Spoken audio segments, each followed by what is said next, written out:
Good evening, Monrovia. Central Avenue begin to dry up. Okay, what happens?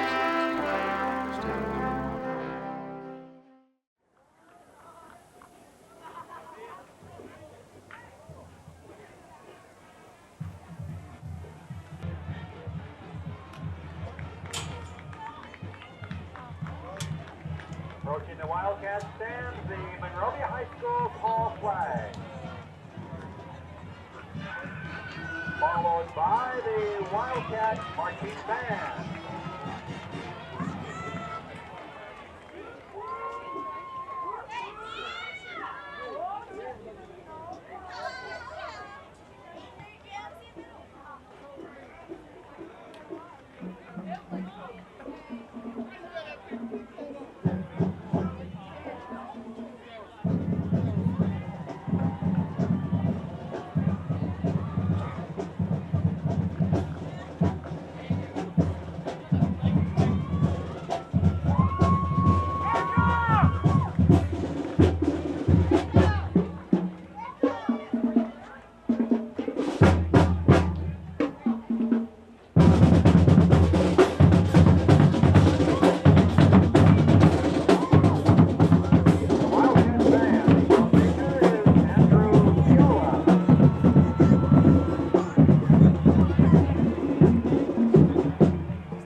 They're followed by the directors of homecoming,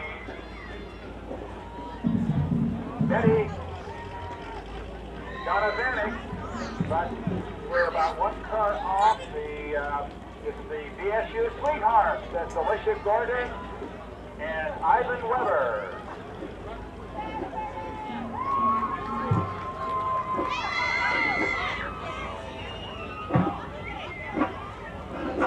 Followed by the Chevy Bel Air, the Colorado Sweethearts, Stephanie Aguilera, and Jason Cornwall.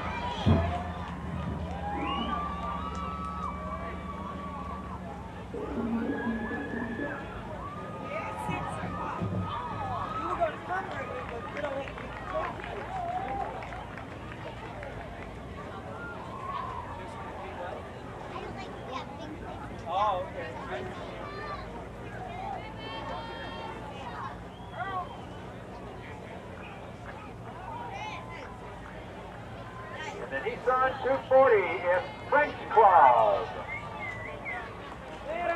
Veronica Barrias and Daniel Trang are the Sweethearts.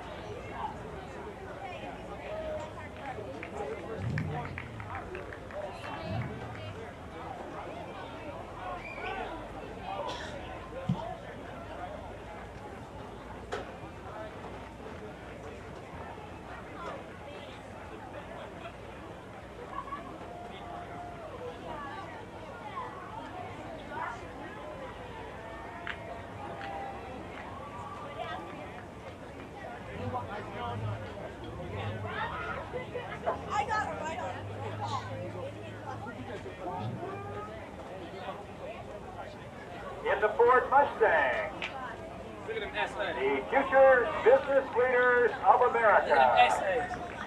The Sweethearts are Christina Martinez and Christian Juarez.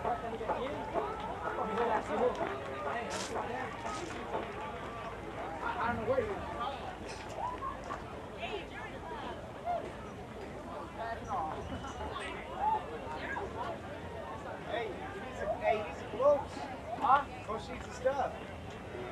Sweetie. Mickey White truck. It is German Club. The German Club Sweethearts, Corazon Rios, and Zeb Wallace.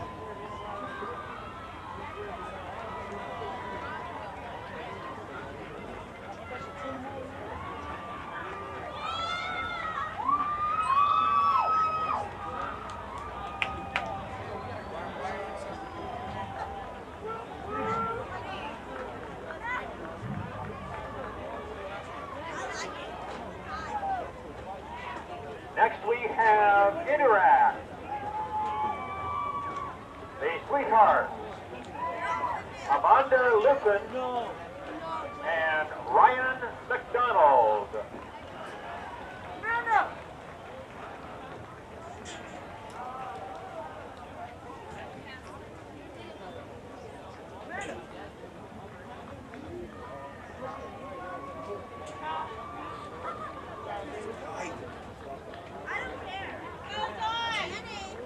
Next up,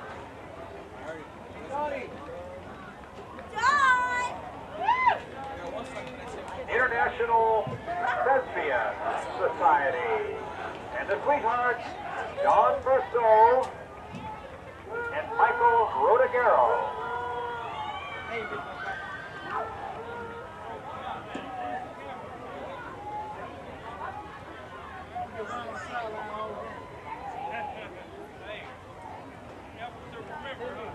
In the red skewing, National Honor Society. The Sweethearts, Tricia Tresankum and Francis Monroy.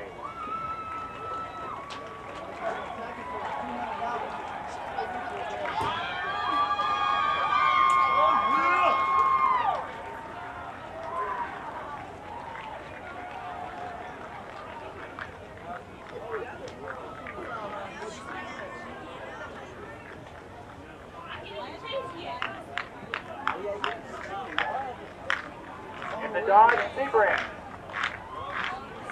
we have Orchesis. The Orchesis Sweethearts, Mark Shipley and Adam Rivera.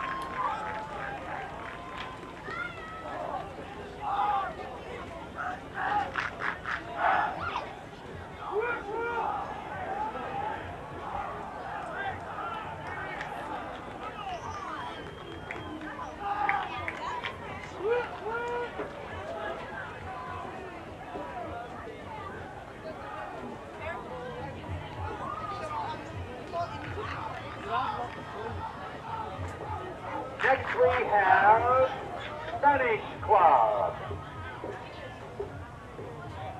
And the Sweethearts are Vicky Voselka and Carlos Galinda. Maestra! Maestra!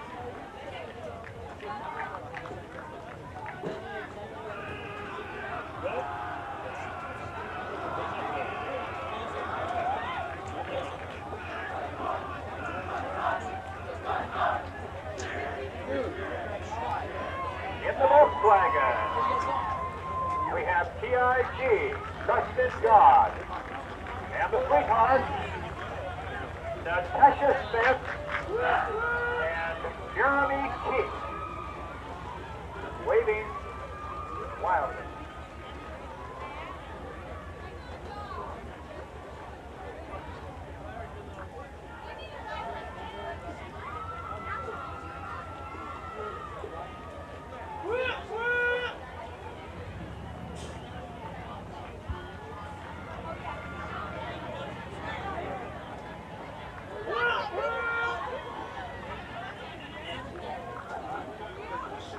Coming up in the white truck,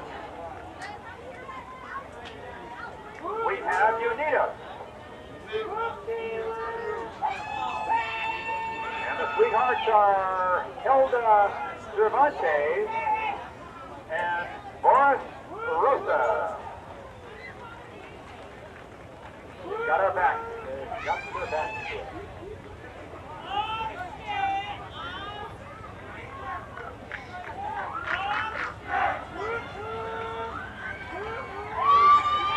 They're followed by Becca.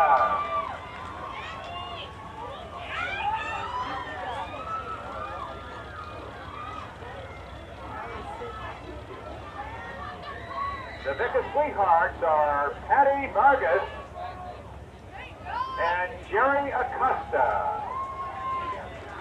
Look at the big baller! And now we have the front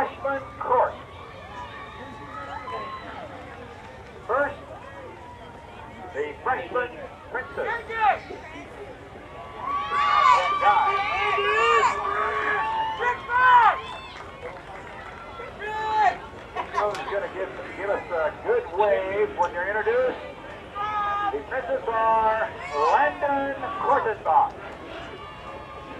Chris Dukas, Nathan Greer, and Jonathan Miramonte.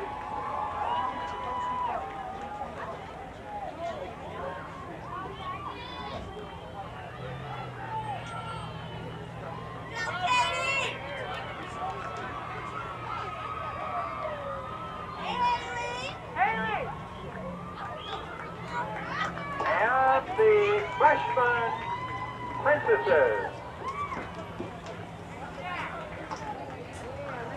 Introducing Lizette Kortenbach, Ashley Johnson, Katie Montgomery, and Haley Stern.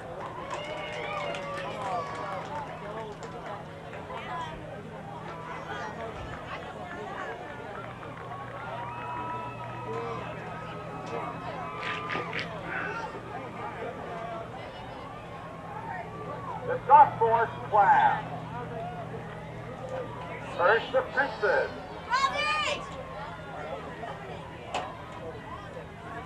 Introducing Stephen Conklin.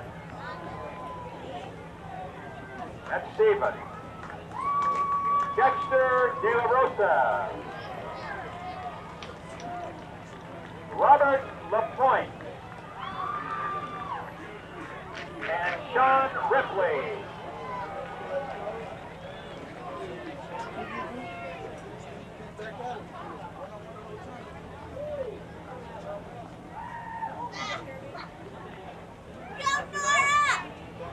And the sophomore princesses. Introducing Amanda Carter. Kelly Lawlor. Sabrina Porche. And Nora Schneider.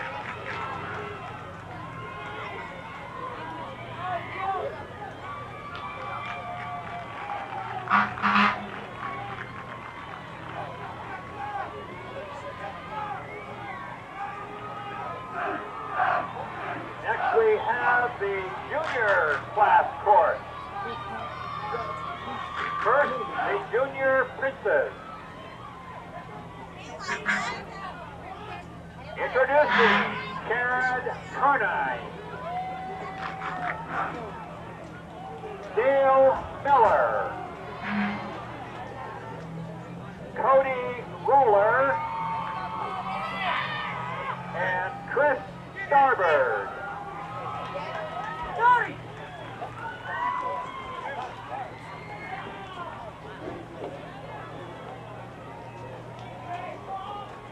They are followed by the junior princesses. Introducing Susan Mullen.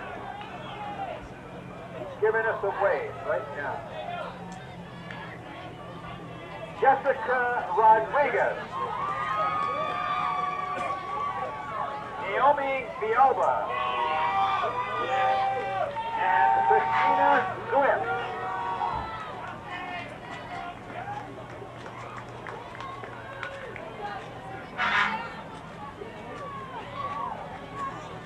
And now we have the senior class course. First, the senior princes. One of these five gentlemen will be the 1997 homecoming king.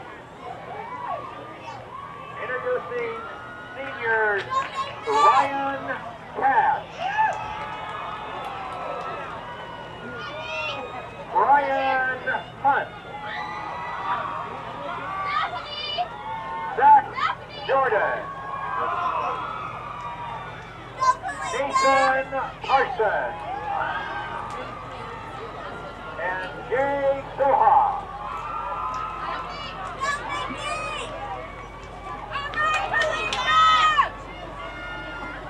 And next we have the senior 5 ladies will be our 1997 homecoming queen. Introducing seniors, Kristen Kortenbach, Vicky Kriegberg, Dominique Francisco, Kalika Zavalakis, and Stephanie Zelaya.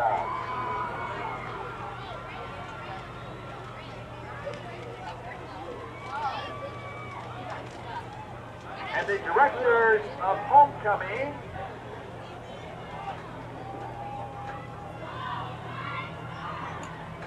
Betty Donovanik. The other directors are Dominique Francisco and Stephanie Zelaya, who we've already introduced. Cars driven by Brad Bateman.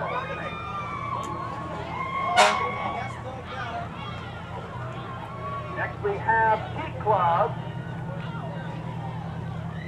Ellie Syed, and Lorraine Delgado.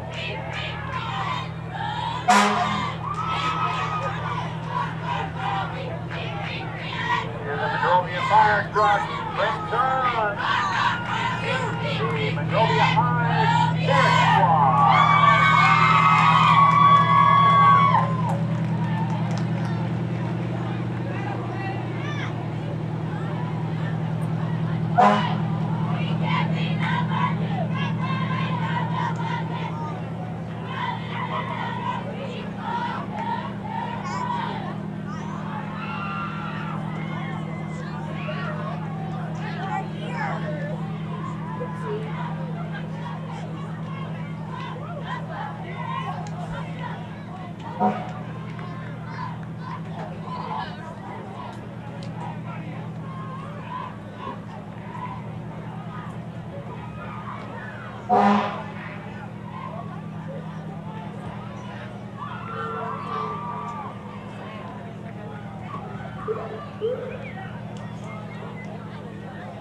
A big thanks for this great parade to Coach Higgins, who was our parade coordinator.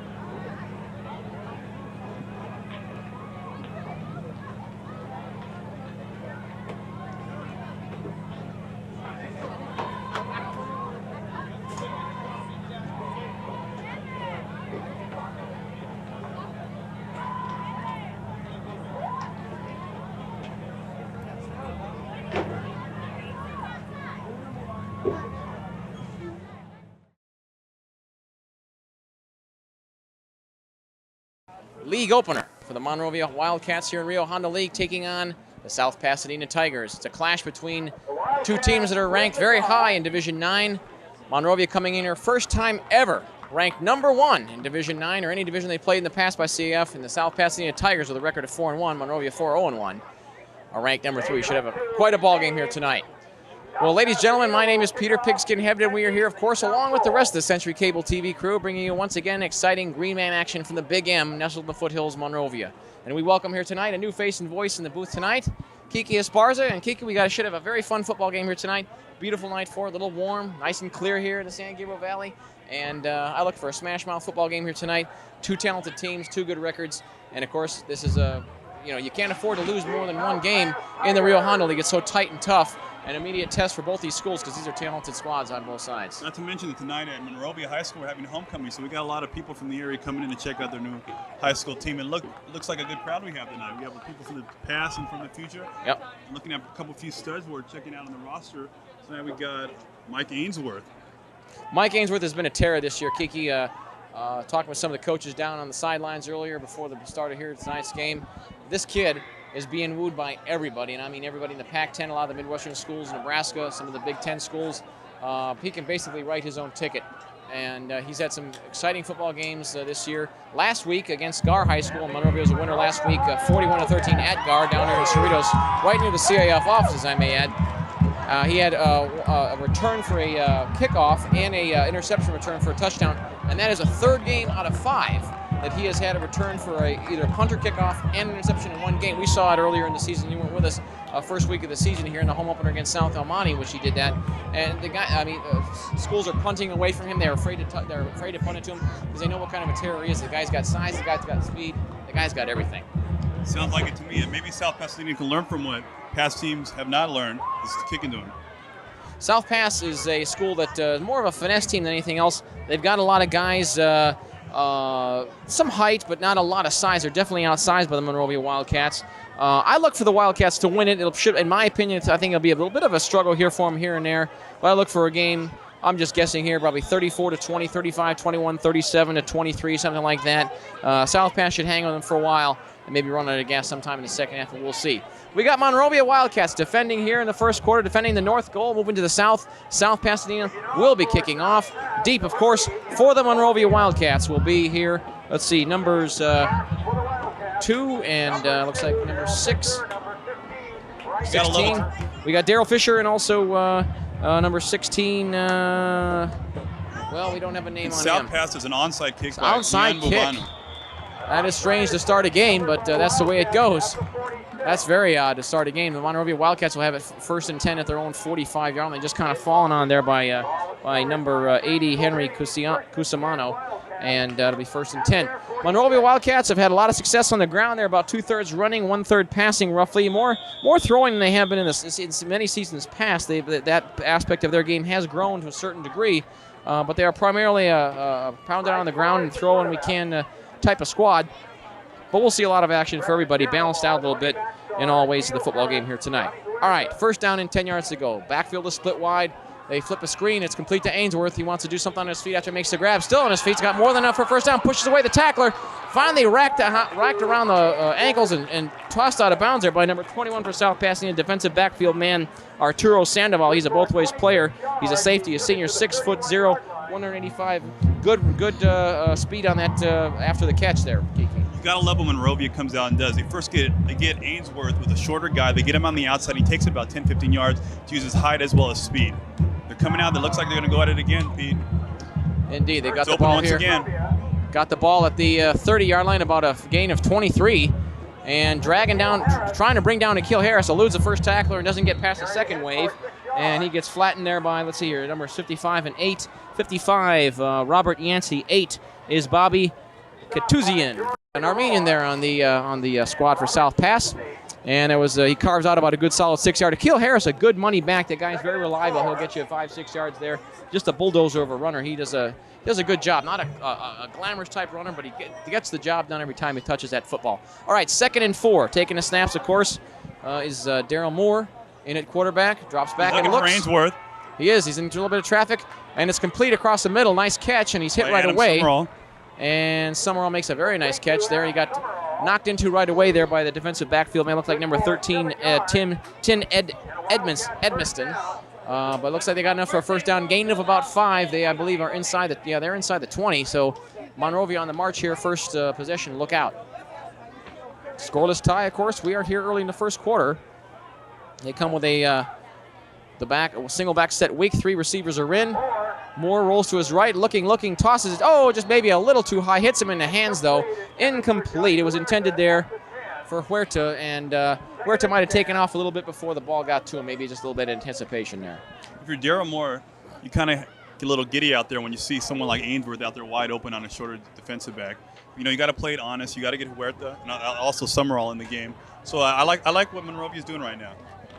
Comfortable night here tonight. Of course, it was sunny and warm throughout the valleys today. Clear day. Just perfect for football. I mean, it's just not even a wisp of wind or cold. 2nd and 10 after the incomplete pass. Down the middle they go, and they get smothered there. Might have gotten a yard as Huerta. Just in a massive pile of bodies there. 60 and 22 help thump him. 22 is Jed Reynolds. 60, let's see here, is David Orozco. He is the defensive tackle. He's a senior, 5'7" and 240. That's a pretty big size, 240 for the short height of 5'7". That guy's got some weight on him. But a decent job of stopping him. Might have gotten a yard. Now we'll call it a long one. 3rd down and 8 yards to go. And let's see, the ball is marked at the 18. Got like you were saying there, Kiki, a great home crowd. You see one of the Jones brothers, one of the assistant coaches on the sidelines. There's Coach Garrison in the middle there, the dark blonde hair. Got a haircut. I formation they come. Deep eye. The reverse is Ainsworth. Look out, Ainsworth on the He got reverse. an opening. He's got open. He's going to cross coming over, back. and he's across the goal Summerall line. But looked we like he do. might have held in the play. I think we've got a flag down, and that's probably when the flags are, of course, thrown in that area. That is usually a hold. That was a beautifully executed play there, Kiki. They had a lot more than half the guys in the white shirts of South Pass faked out. That was a good play. And if I'm Summerall, I'm sitting there. I got Ainsworth with his speed. Actually, you know what? I see if he can catch him. I don't think he would have. So that negates a touchdown. That's smart, but they'll be dispirited just for a play or two. The offensive line, there we go, on the march off. The starting lineman here for Monrovia, let's give some credit where credit is due. They've been a very good job this season of controlling the line of scrimmage. Usually they've been outsizing, they certainly are outsizing Pasadena tonight as far as their defensive line versus Monrovia's offensive line. But they've been doing a good job, and that's, of course, let's give credit to these guys. The reason why they've been winning so many football games with a near spotless record of 4-0-1. Well, we'll get the names here for you in a moment. After the penalty has been marked off, it is 3rd down and 13 yards to go for a first down, roughly about the 30-yard line. This is Akil Harris, and Harris on the sweep there, trying to turn the corner, can't quite do it, and he gets racked up by, let's see here, the numbers 28 and 22. 28 there is Paul Wilkins. He's a both-ways player, and 22, Jed Reynolds. A lot of one-syllable first names there on the South Pasadena Tigers in white and navy. He got initially hit there, slowed down, and the rest of them come in for the kill. Great camera work by our guys here.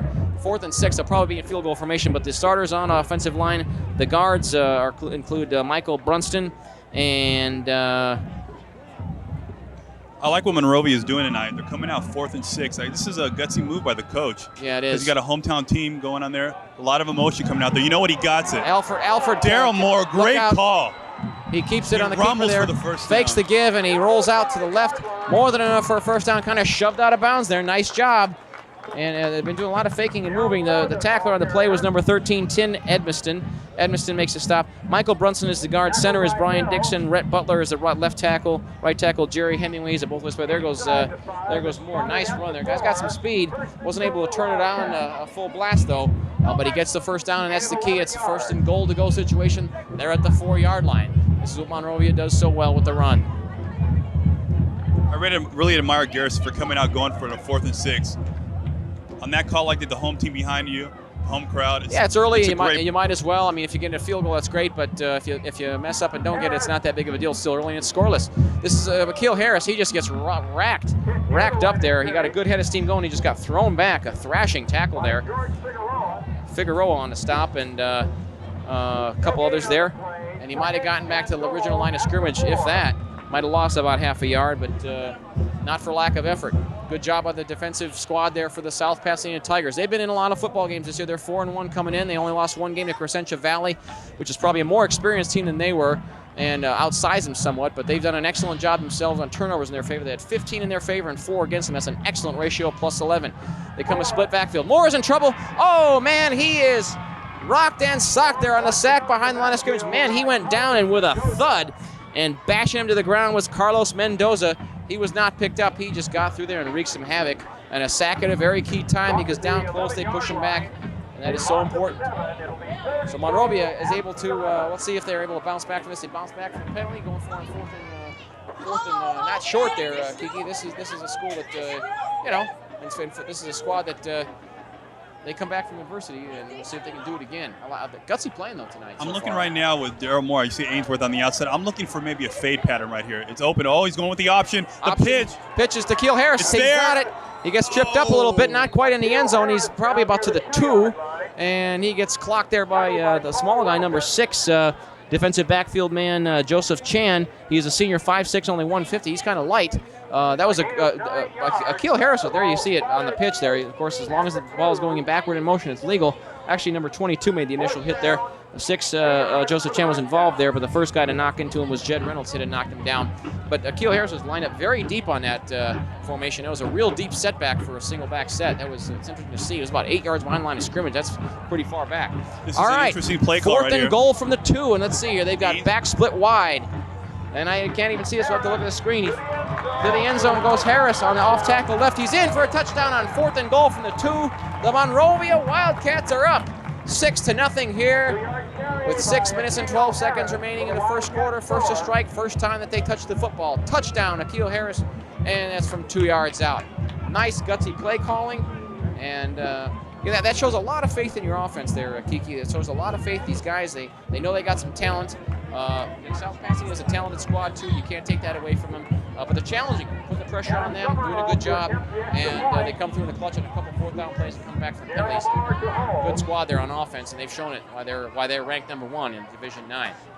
All right, in for the extra point attempt is Summerall. The snap is down, the kick is up, and it is through, and it is now 7-0 here in the first quarter. We want to thank Pizza Hut for feeding us and for feeding the rest of the crew here tonight. They always do a good job of taking care of us. Pizza in Arcadia. Our thanks, of course, goes out to them. Coming into this football game, though, Kiki, Akil Harris, and we saw him carry for a couple yards here tonight, more than a couple. He's got coming into tonight's ball game, 733 yards on the season. He had a couple games, 3 games or so, in which, of course, I think 4, that he had over 100 yards. Best game of the year was against Duarte, an away game. I think it was week 3, 225 yards. He had 157 yards, and we saw him in week 4 against Sierra Vista here a couple weeks ago. The guy's just been a terror. And again, he's following that great lead blocking on his offensive line. Their offense has been really interesting this year, and he's a big reason for their success, for their putting a lot of points on the board. Monrovia, I would say, is favored tonight. It's an important game, again, the first league game for both of these schools. But it's not a tight league this year. It's a little bit more wide open.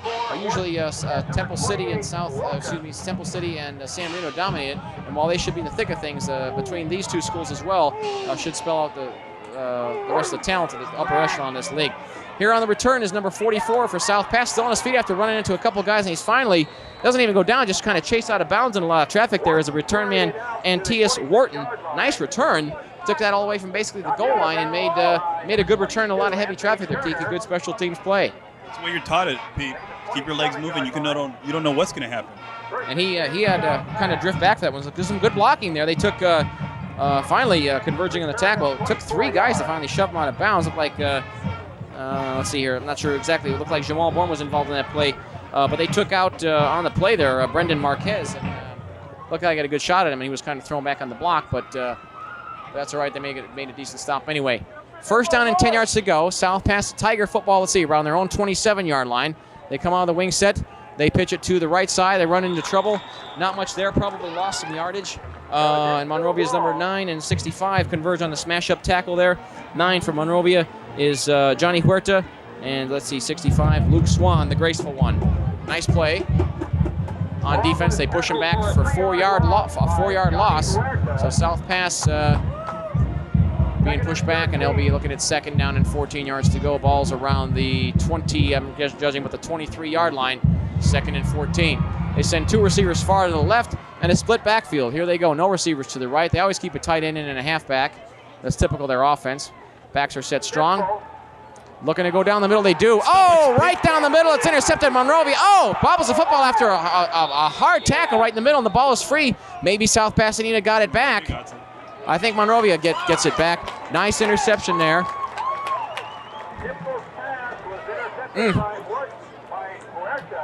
Johnny Huerta on that interception. They went right down the middle on that play. And let's see, Scott Stimfeld, he is the quarterback. And he just did not have a man open. I think what Garrison's doing, he's put a lot of faith in his team tonight. He went for it twice on 4th down. He sets up his defense plan on a lot of motion right now. And you get a pick right there, putting South Pasadena in a tough situation right now. Now they're under pressure to stop him here and settle for a field goal. The way Garrison's going, he doesn't want a field goal. He wants a touchdown. They're going for the points, and why not? They got 3 receivers in, 2 to the left of Moore. Moore looks to the left, lofts it high and hard. Look out! And he's open, and he strikes, and it's a touchdown. Catches it right on the money. What a beautiful, accurate pass. Nestled into the arms of Akil Harris. That's his 2nd touchdown, and we only are about 7 minutes into this football game. Oh, wait a second. It was brought back, Pete. Brought back indeed, and that's not the first time that's happened tonight. Let's see here. Maybe, did you see a flag? I didn't see a flag, but it looked like he might have juggled it in the end zone, and he didn't really. I guess he didn't have possession. Kind of hard to see from the distance that we're at. I guess he just, he probably didn't have possession. It is 2nd and 10, so it is ruled an incomplete pass. 1 back set they come. This is Moore looking to the right, lofts it short. It's low, but it's caught there. Look out, bulldozing. Man, a bulldozing run there by Johnny Huerta, and he just clunks into the other number 9, George Figueroa. Man, they just knocked bodies, but a nice gutsy catch and run there. Monrovia doing a good job of running with that football after they make the grab. That defense of South Passes looks like a little bit challenged here tonight. They're not sure what's coming or what direction. They got so many weapons, Monrovia, and South Pass looks a little bit unsure of themselves. But here we go. First, there was a gain of about 11 yards were carved out on that. It's first down and 10 yards to go from about the 14. And Moore sets up, looks. He's in trouble, though. Pressure, and I think he goes down. He is sacked. I like that sack by Moore, taking a sack like that, because he actually had Ainsworth wide open in the end zone to a point, but he took it and risked throwing an interception. He decided to take the sack, set up. Here we go. Do it one more time. Because the way South Pass defense look in any play. Some of the backfield guys stay in to block. Big number 55 thumps him, and that's Robert Yancey. He is a defensive tackle. He's only a junior, 5'11", 280. Yeah, he's a big guy. And Moore pays the price. It'll be second down and 20 when they come back to the football. This is an interesting play call. You got the 2nd and 20. The way he's been going all night, this is a real big play call, because if he gets a 3rd and short and he gets anything on 3rd down, you can really see what he's going to do. I formation and split receivers. Here they come. Oh, and man. Look out. Moore on a nice fake give. He runs it in all the way on touchdown. Monrovia. Beautiful fake, and that's they faked him out there on the fake give. Exactly what they wanted him to do. And he went in there, not even touched. Man, my Garrison goodness. saw that wide open in the last series, the same play, but Summerall held on the last play, so he figured that he could run on the other side and be as open as the last time he did it. Monrovia 13-0 already. And I thought it'd be a little bit closer game early, but even against some talented sides here, against some talented squads in their schools, especially now with league play beginning, they show their true colors, doing a good job. Comes it in. Oh, it's got the height and got the distance, but it is inaccurate wide to the left, so Monrovia settles for a 13-0 lead, but no big deal. They're still comfortably up. You look at the Wildcats coaching staff here. The head coach, of course, Steve Garrison. Been at the school for quite a long time, was on the lower levels in the late 80s, early 90s, finally took over the program in 92. Had some losing seasons even then. Many years went by, Kiki, when they had win the seasons, and he was, it was a while back. He remembers how those things feel. Finally was able to build up the program starting a little bit in 93, and then 94 they've gone to the playoffs every year since. Of course, the hump that we've talked about with our regular guy Craig Chandler is without him tonight. He'll be back here for the last home game of the season on the 30th, is that they have not been able to get past the first round hump. That's been the problem for the last few seasons. I thought it was ever going to happen was in the last year, but that's a big thing. And they should be good for a while because they got a lot of depth this Monrovia squad there, Kiki. You can see they got a lot of fair amount of juniors, quite a few actually. Not a lot of seniors. Neither did South Pasadena. They lost about 12 guys to graduation last year, but a lot more depth and a lot more developed talent here on the Monrovia side. This is Wharton from the 1. He's got a good head of steam going right down the middle, stays down the middle, and he gets racked up. I think the ball was loose for a second there. They push him back and dashes it down to about the 20-25 yard line. I thought that I saw a ball pop loose, but I guess not. Looked like it for a moment. And involved in the stop there were, let's see here, 20 and 34 Plockham, 20 Mike Curry, and 34 Wayne Up the Hill. Now this series becomes a real important series for South Pass. Because the way Monrovia scoring, you just don't know what's going on. All right, South Pasadena, not fantastic field position, but not bad, around their 20. They send in 2 receivers to the left. A little bit of jumping there on the line. Flags are thrown and whistles are blown. We've got a dead ball foul. I think there was a little bit of offensive line movement on the left side. Maybe they were guilty of illegal motion. I believe that is the call. No, it's offside on Monrovia. Well, I'm wrong. The starters on offense, off the offensive line, for South Pass. Tight end is Nick Larez. Let's see here. The center is Kenan Keith. Let's see here. Lowell Crabb is the right guard. The left guard, Chris Eggleston. Right tackle is Matt Batten. And left tackle, Michael Azat. And they got some decent size. They're in the 220, 230 range. Not huge, but big enough. 5-yard penalty pushes them up further. First down and 5 yards to go from about the 25-yard line. Same formation. And again, we got flags and whistles and a little bit of jumping on Monrovia's side, but were they drawn off is the question. We will see. Just got to calm down and get those jitters down and play some football here, Kiki. South Pass, hey, they can continue to move the ball with penalties. What do you need plays for? Dead ball foul. offside, Monrovia. 2 offsides in a row, so they'll sure get their ears chewed on that one a little bit. Field looking absolutely splendid here tonight. Splendid decor here. They got all the, not only every 10 yards marked with the chalk, but every 5 yards. And of course, the end zone's decked in the forest green and the white with crisscross triangular patterns. Just looks fantastic. They always do a bang-up job here once league play begins for the looks of the football field. All right, 1st and 10, a first down by way of penalty here. Double back set they come. And they go down the middle, dragging green men with them, and carves out a few yards.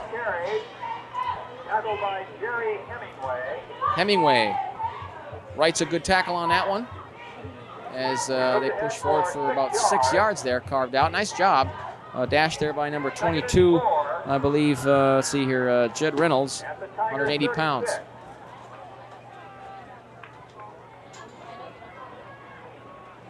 And Reynolds stays in as the wingback. Got the carry in the previous play. Ball here is marked around, let's see here, the 33-yard line roughly of their own. South pass. Look out right down the middle. He breaks free. Ooh, man, he took a thumping and hard. Looks like a helmet on his side. Man, he might be slow to get up. He had a good, some good velocity going, and it was Su Huang, number 35 on the carry. Man, he got thumped. And see if we can see that one again, maybe on the replay. At their own 49. That was nothing vicious on the tackle. I think he was just trying to get in there and penetrate and make the stop. But the way they just collided was looked pretty bad. Or I should say looked pretty violent, but that's the way the game goes. Enough for a first down. They gained about 12 yards. It's near midfield. 1st and 10. 2 receivers to the left again, the quarterback. He rolls, though, to his right. This is hard for him to throw this way. Trying to turn the corner. Can't quite do it. He gets racked up from behind and good there. Nice pursuit by Johnny Huerta. Drags down the quarterback. And very good job of speedy pursuit. Here we see it again. Blocking broke down a little bit. He had to run around. He had to run around his defensive, his backfield man there, his running back, and they kind of didn't collide, but he was in his path there, and they got to play a little bit more heads-up football there, Kiki. Stunfeld tried to get it to the outside and try to create something. Well, I kind of like what South Pasadena is doing right now. They're actually moving the ball from the last series. Didn't have pick, but Stunfeld looks like he's settled down. He's into the game. And you guys like Hayden's going on Monrovia's defensive line. They're actually vulnerable to it. If you watch the defensive line, he actually has them on their toes. It's kind of interesting. Wing set left and a receiver to the left. But they roll to the right. This is kind of strange. Look out. He'll lose the pursuit. He's going to stay with the football. He's got out to the original line of scrimmage and finally gets rifled at around the 50 or the 47 or so. Kind of runs into, let's see here, at 45. And see, Jamal Bourne, the 6-foot, 215-pound linebacking senior, brings him down. Good pursuit there. Monrovia, even though they got some good size and height, they got some pretty good-sized guys there on the defense. They're quick. They're fast. They're not slow. They can move. A lot of the speed there is Irvin Baker, the linebacker there. He's a big guy for a linebacker. He's got some good height. Good combination of speed and size, and of course you got Ainsworth, of course, the both-way player, Mr. Starr himself, 6'2", 180. He's a defensive back, and of course the receiver. And he does an excellent job defensively. He's kind of unsung there. Ought to gain a 7, 3rd down and 8 yards to go. Ball right at midfield for South Pasadena, best field position all night so far. They flip it on the screen, it's complete, immediately hit and knocked hard to the ground. Wow. And a swarm of green men nearby, but he didn't even need him. Nice catch, though, by 21, Arturo Sandoval, and he just crashes into Daryl Fisher, just crashes into him. Good stop. When you give Monrovia's defensive line in the outside, you actually can see what kind of team speed they have because they can really cut in and pursuit on the play. Daryl Fisher, nice tackle. He goes fishing, and he makes a nice catch.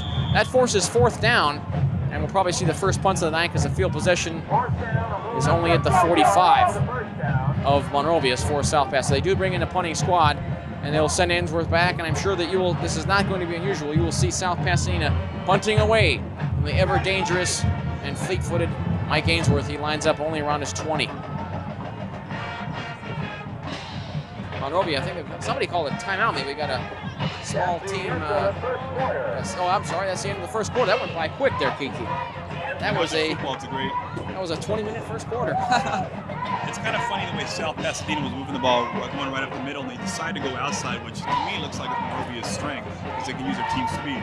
But I think South Pass, maybe in the next series, just decides to run up right up the middle because the defensive line looks a little bit vulnerable because they're jumping off sides and they're a little on their toes and look like they're a little bit giddy up. But South Pasadena, they actually move the ball, and I do like the sign of life that are coming out of Pasadena side. These two schools met up last year. I'm trying to remember. There was a tie that Monrovia had in the league last year. I think they beat them though. South Pasadena, in years past, they've had many seasons in which they've been the lower echelon of the league. Last year, that they were only 3-7 and 1-4 in their league, tied for last place.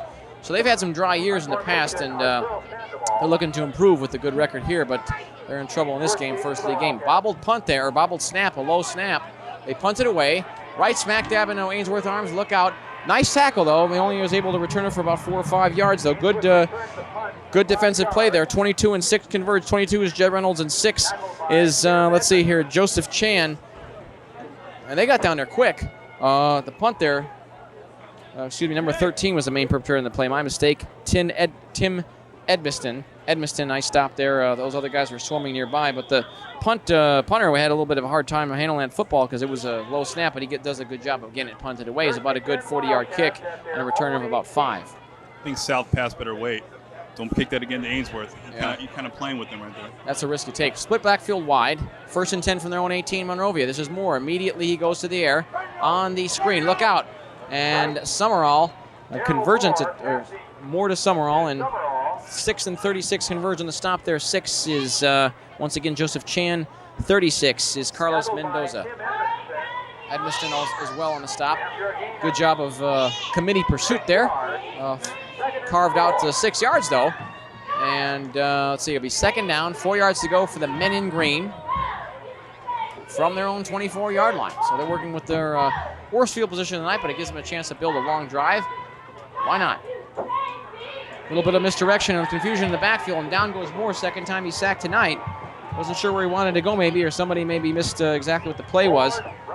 He gets nailed there by, let's see here, number 22, Jed Reynolds, amongst others.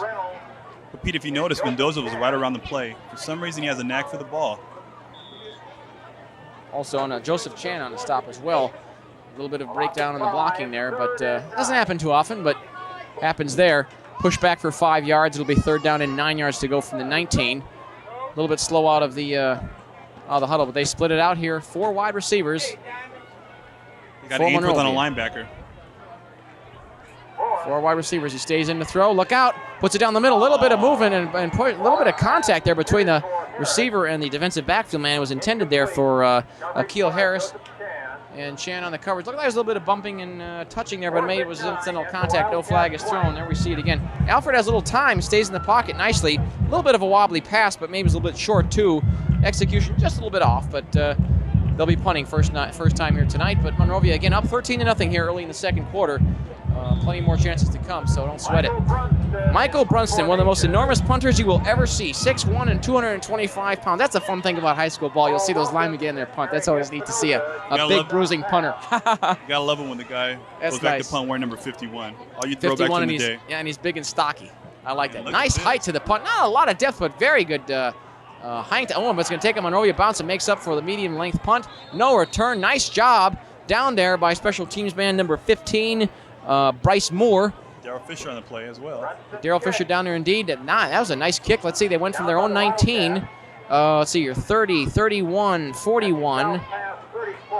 47-yard punt, no return with the bounce, 47 yards. Nice kick. He is averaging, Michael Brunson coming into this football game here tonight, he's averaging about 42 yards a punt, so it's not unusual for him to get off good punts like that. He's done a really good job. This is not a guy who's a lineman who just happens to punt. He's a talented lineman. He's a talented punter. Pretty good all across the board kind of a kid.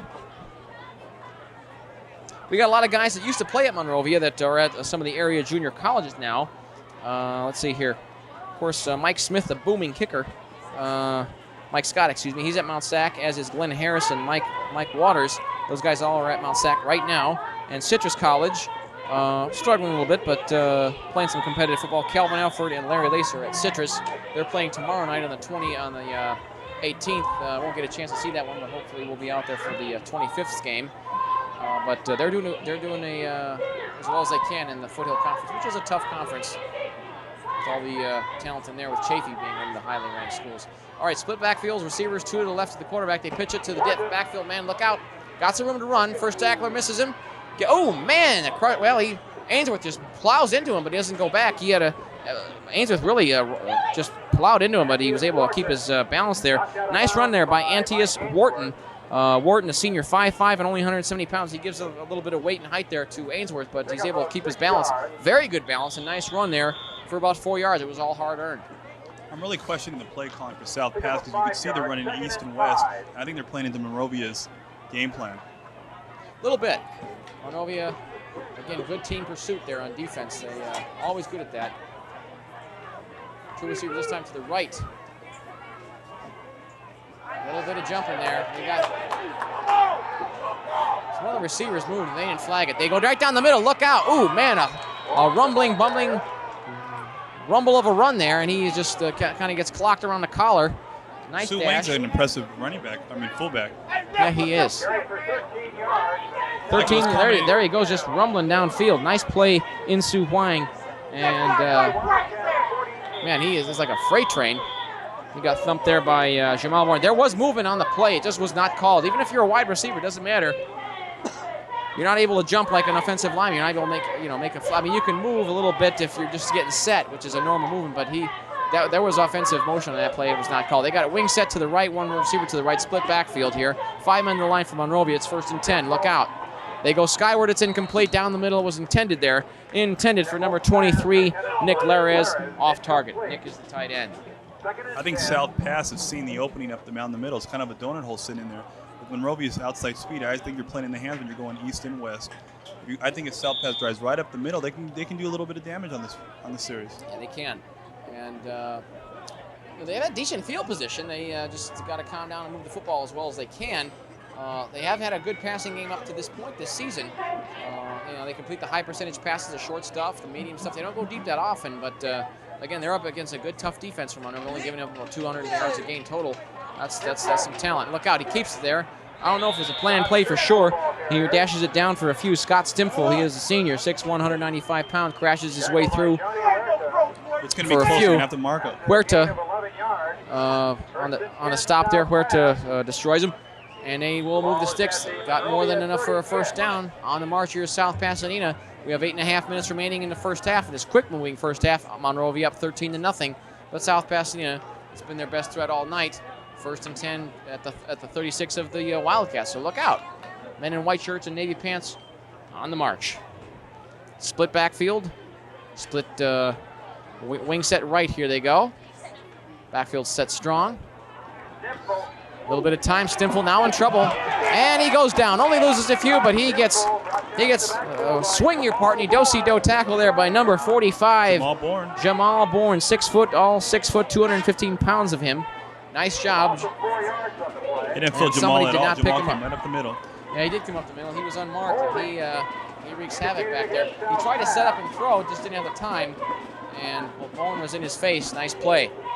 So they lose about 4 or 5. Wasn't that bad of a loss for a sack from South Pass. And do we have a timeout? We got South Pass lining way, way behind the football. Maybe there's some debate on whether they're marking it or something. I don't see any flags down. Actually, there was a holding call. Actually, there was a holding call against South Pasadena, and it is a declined by Monrovia. So that's got to strain. Well, they want to force the down rather than, I guess, than give them the first down and 20. Rather see them in 2nd and 14. Same difference probably, because they made a sack on the play. So 2nd and 14 is instead of 1st and 20. This is an interesting play call right here. So it makes sense if they cost them the down rather than the extra yardage to go for the first down. 2nd and 14, South Pasadena at the 46 of Monrovia. Or excuse me, at the 41. A little bit of time. Stimfel tosses it left on the screen. It's complete. In traffic, still on his feet. Look out. Runs into just a swarm of tacklers, and he's just pushed back and hard. He is just clunked by everybody. And nice footwork there after the ball is caught. This guy is nimble on his feet, this guy. I like him. Antius Wharton. Good player. Let's see, Wharton. He's a senior. I think he was a second team All-League last year. Here we see the play again. A little bit of time at the line of scrimmage there for Stimfel. Had some blocking in the play. Didn't need much time. There you see the pass. Still no one around him in green. And then first hit and second. And finally, it's just everybody on the tackle. Main perpetrator on the play, or one of the main perpetrators on the play, Daryl Fisher, coming up with a catch. So a hard-earned 6 yards there for Wharton. It's now 3rd down and 4 yards to go. Let's see, you're about at the 30-yard line or so of Monrovia's 4 South Pass. Wing set to the right. Back set strong. Oh, kind of just tripped up and knocked down right away. Maybe a yard was gained there. Carried there by number 35, Insu Huang. It's the first time he's carried the football and didn't make much out of it. Jamal Bourne, he's been all over that field there tonight. He is a defensive terror. Lots of tackles. This guy always racks up the tackle stats. Monrovia, they got some good talent on that defense. This is a tough play call right here. You're 4th and 3.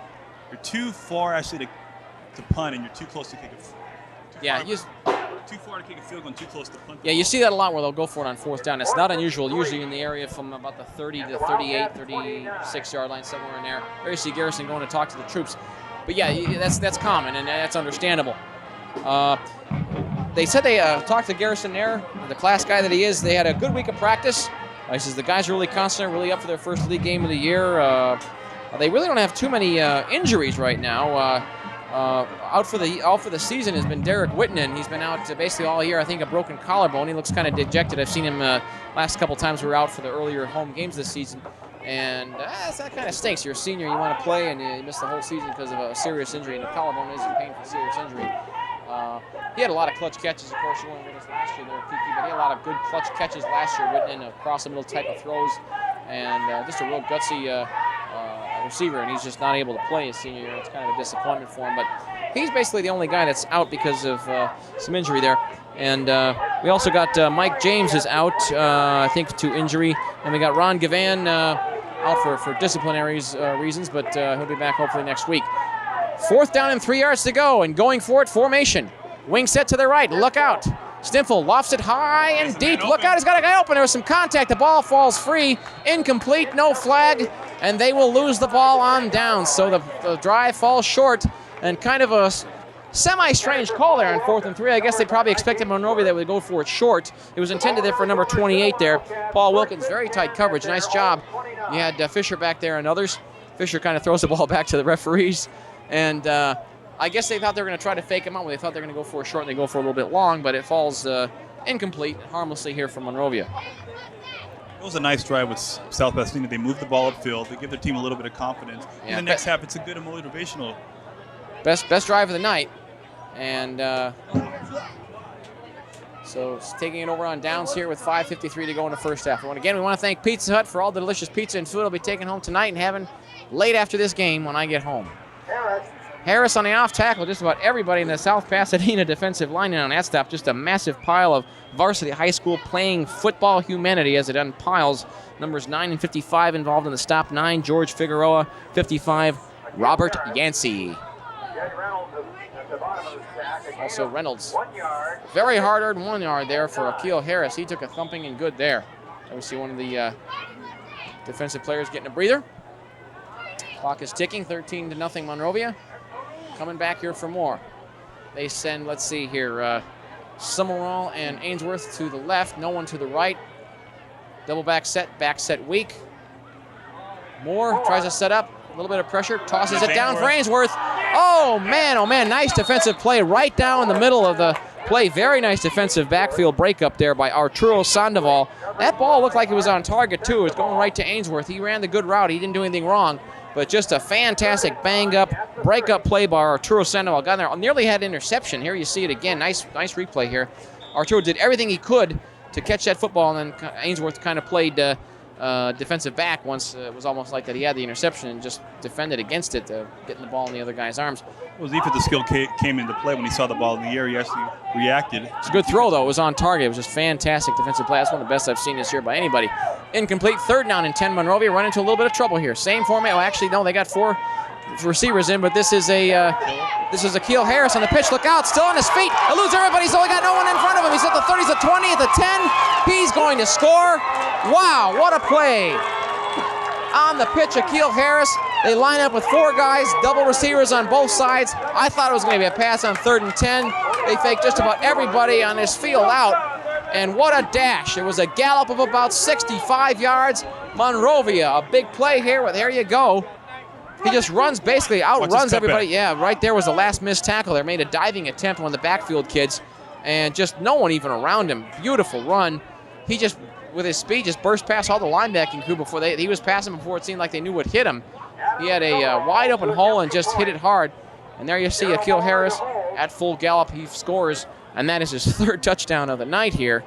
Man, he's at all 3. It's 19-0. Here's the extra point. Summerall puts it up. It is good. It is now 20-0. And that score comes still with a fair amount of time left here in the first half. 4 minutes and 51 seconds remaining in it. And Akil Harris, about a 65-yard scamper. He might already be over 100 yards with that big one right there, Kiki. I think South Pass thought that the Monrovia would get Ainsworth into play, and actually kind of tricked him on 3rd and 10, like you said, Pete. They went with the run. That's real shocking. But, with the running game that they have, Monrovia, it's not a shock because you can get 60 yards in a play like that with Akil Harris' speed. It's a good shot of the home crowd there. The schools come in so prepared and so wary of Ainsworth. They know how talented and how dangerous he is. They might overlook a lot of the other talent that is here in the Monrovia Wildcats squad, and they do have it. I mean, Ainsworth is the man, but let's be honest. You got a lot of good talent back there. Of course, Akil Harris, a great runner. Daryl Moore, great quarterback. Yeah, he's doing a good job. He's kind of short, but he gets the job done. He's only 5'7", 140. He's a light kid. He's a junior, so I think he only played junior varsity football last year. But he does a good job, and he's growing in the position. He's doing all he can, and he's been accurate with his throws this year. Low kick, but it's got some good distance to it. It's going to bounce back in the end zone. It won't be returned. It'll be a touchback. It'll come out, and it'll be first and down and 10 yards to go from the 20 for South Pass. And I think South Pasadena right now looks a little bit like they don't quite know what hit them. A little bit of a state of shock there. They got a talented squad, but I was talking with some of the assistant coaches there on Monrovia's side, and they really haven't played a docked schedule this year. They've had some, I won't say a super easy schedule, but they haven't played a lot of talented teams, or certainly schools that are not as talented as they are. That makes a difference. You want to get some good, maybe schools that are a little bit better than you are in football, more talented. Even if you're going to rack up some losses, you're going to rack up some against some good experienced guys, or I should say more talent and experience. And that can be a learning process once the league play begins, whatever league you play in. Because if you're up against more talented schools, you get some learning experiences. You're ready for league, and league is almost like a relief. That's not the case with South Pass. They played a little bit of an easier schedule this point, so that might be a factor in the semi-mismatch we've got here so far in tonight's football game. There might have been 1 yard gain there on 1st and 20. I think that was carried there by the one and only Insu Huang. He is a junior, Red Butler 6 on foot. the tackle.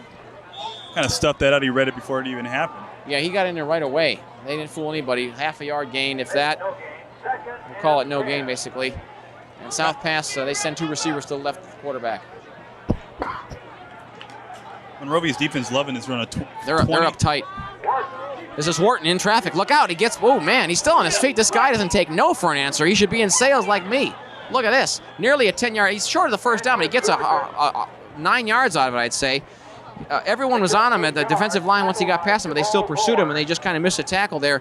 And the second wave of tacklers, they just barely got him before he got past them. Nice run. This Wharton guy is a gutsy runner in traffic. He sees the field very well, and where the on-rushing tacklers are coming, he's able to get the most out of every play. This guy is a good second effort, play it to the end type of runner. Nice run there. That's why you're taught as a young back. You got to keep your legs moving, and you don't know what's going to happen. You stop your legs, you can't stop. You stop everything. Move your legs, you just don't know what's going to happen. You hit an eye open, you hit the hole. Skarsga on the stop amongst others. There were a few players in on that. We'll call it a long 8, 3rd and 2. Wing set left, receiver left they come. There's the pitch. Look out. Right down the middle. And that once again is Wang. He falls for it for more than a first down. Good 8-yard high steps it down for about 8 yards. And Cobain, he gets slammed by Cobain. Does a decent job. A suicidal tackle there by Cobain. Nice play. And there you see him just trying to follow his lead blocks. This guy's got a good stiff arm in front of everybody. Nice run. I think South Pass would have to take this long. Because running the ball now is going to get him absolutely nowhere. Well, the clock's a little bit of a factor. You got only 3 minutes and ticking, 20-0 Monrovia. First down and 10 yards to go from about the 37-yard line. This Huang, down the middle he goes for more than a couple. Decent job. There's a shot of us. We're on. How about that? Where is the camera there? This is frightening. Don't focus too quickly. We don't look that good tonight. 3 yards, hard-earned 3 yards there. How you doing, everybody? 3 yards there. I'll call about 4. They push it up to about the 42-yard line, and in traffic tackle there. You had Jamal Bourne, and I think dashing up to help on the tackle there was Adam Summerall on the Monrovia Wildcats. So they've been able to move the football this drive in the last, but not much of a threat here so far for South Pass. They They have to establish a passing game to really set up this running Yeah, they game. got to do something. It's backfield, 2 receivers to the left. They look to the left. They go across the middle in a slant in. It's caught and immediately is down because he falls as he makes the catch. Nice catch. Hard to make because he got to swing around and make it from behind. And Wilkins makes the grab there. And it looks like he's a little bit slow again. That might maybe hurt Frank Cobain. Ensures that he is down, but the South Pasadena about an 8-yard gain, more than enough for a first down. They're still on the move past midfield, about at the 49-yard line in Monrovia. But we have a timeout called by Monrovia. I believe it's their second here in the first half. That's what I was commenting early, Pete, that South Pass needs to set up the pass to run the ball effectively. The running game's best friend is the passing game. If you're not passing the ball, the running game goes absolutely nowhere. Well, they've had some success, like I said, with throwing this football. They are about a 50-50 attack, about even. And in years past, they were kind of run-oriented, and it's the reason why they weren't successful. If you can only do one thing well, you're only going to go so far. But they have done both things rather well. Their head coach, Ed Smith, he's also the offensive coordinator. He calls the plays here, so he's responsible for all the plays we've seen called offensively. He's been at the school quite a long time. He's a math teacher there. He's been at the South Pass. This is, I believe, his 20th year. It is his 3rd year as head coach of the varsity. Before that, he was junior varsity head coach from 92 to 94. Previous to that, an assistant coach, I believe, at the varsity and junior varsity levels. Before that, he coached at Burbank High School as a walk-on assistant in other schools, but was always at South Pass during that time frame. His defensive coordinator, Coach Martinez, Dave Martinez, also in the math department over there. A lot of on-campus coaches, which is good to see over there at South Pasadena High School, just down the road from us, a little bit south of here. 1st and 10. 2 receivers into the left. They run to the left. This is Wharton. Wharton, a hole down the middle. Look out. Clunks bodies with somebody, and the rest of them just come in for attack. He was slowed, and the rest of them just come in for the kill. Wow, look at that. About 5 guys involved in the tackle on that one, including 4 and 65 for Paula Skarziga. 65, Luke Swan. Nice right in the middle of the field. 5 or 6 guy tackle. Monrovia, you see that a lot on their squad. Just under 2 minutes, and South Pass needs to establish a passing game if they're going to get any points on the scoreboard before halftime. Well, you want to get something before the half ends for close, getting a little bit closer sake and morale's sake. Again, the ability to move the football, but when it counts, they've had trouble. Down close. 4 yards gain, 2nd and 6. This is snap from about the 42-yard line of Monrovia. They're going to go deep. We're going to go distant. Down the middle, it's complete, and immediately is hit. Ball right smack dab on target. Nice catch, though, but immediately got cracked there. Let's see. Paul Wilkins makes the grab, and it's a hard catch to make because you know you get thumped right away. He does there, look like by Frank Cobain. But the play does what it's designed to do, and that's to get the first down. But they might need to move it quicker than that because we are 1:15 and counting here in the first half. Decent field position, though, about a gain of 12. They have it marked here, let's see, at the 33 or so yard line. Stimfel throws to Wharton. Wharton got some blockers on the screen here, and he's got a cross-field run. He's still on his feet. A lot of distance, trying to make some yardage here. Man, oh man, he very wisely ran across the field. He saw the wide open gap and took it. Nice run after the pass was caught. And that's kind of an unusual play. You don't see that very often. Let's see, Mike Ainsworth in on the stifling tackle. Also had help there from Paula Skarziga. Yeah, I don't know if that was a screen, a design screen, but it was kind of a delayed screen. He got it across the field. Yeah, he did hesitate a moment. And I'm not sure what direction that was designed to go in, but Wharton heads up. This guy runs where he sees a space and does a good job of it. He dashes for more than enough for a first down. That's the third first down in a row on the plays here. And the best field position clearly all night for South Pass. They are on the march. It's 1st and 10 inside the 20. Let's see, we got officials timeout briefly here. We'll see. South Pass, most of it's come on the ground. Not a lot of, we've had some medium throws up. I would say the longest passing play we've seen here tonight, Kiki, is probably about 15 yards. But everyone in both squads seem to be doing a really good job of running with that football after you make the catch, and that's a sign of any good receiver or football player. So we're seeing it here well tonight, really, on both offenses. This drive is real important to South Pass. You figure in the second half you're going to have to score at least 4 times to beat Monrovia. Yeah, they'll need a few points. Monrovia always been known for tough defenses, but I'll tell you something, their offense can put points on the board, and they've been doing it prolifically this season. Coming into this game 4-0-1, and big first down call. Last game against Gar, 41-13. First down and 10. Flags are thrown and whistles are blown. They're going back to their old bread and butter, drawing the defensive line off sides. Worked earlier. They probably just barked out a signal a little loud, or Maybe a little bit of a head bob, which isn't always caught, so aids the cause. It'll be 1st and 5 yards to go. Excellent field position. They need to take advantage of this, though. They need a score, and they need a touchdown here on Homecoming 97 for the Wildcats. 1st and 5, and I think the ball's marked around the 13-yard line. Double back set. 2 receivers to the left of the quarterback. Look out, down the middle. And that is Insu Huang. Summerall finally catches up to him, but not before the damage is done. About a 12-yard gallop. Man, oh man, South Pasadena has not lost any yards on any of the plays here in this drive. Forwards the entire way. Good disciplined smash mouth football. Look at that hole, man. Summerall hits him hard, hits him low, wasn't about to let him go. The damage was done, and we have got the ball marked at the 3. Went from about the 16 to 3, about 13 yards. Split backfield they come.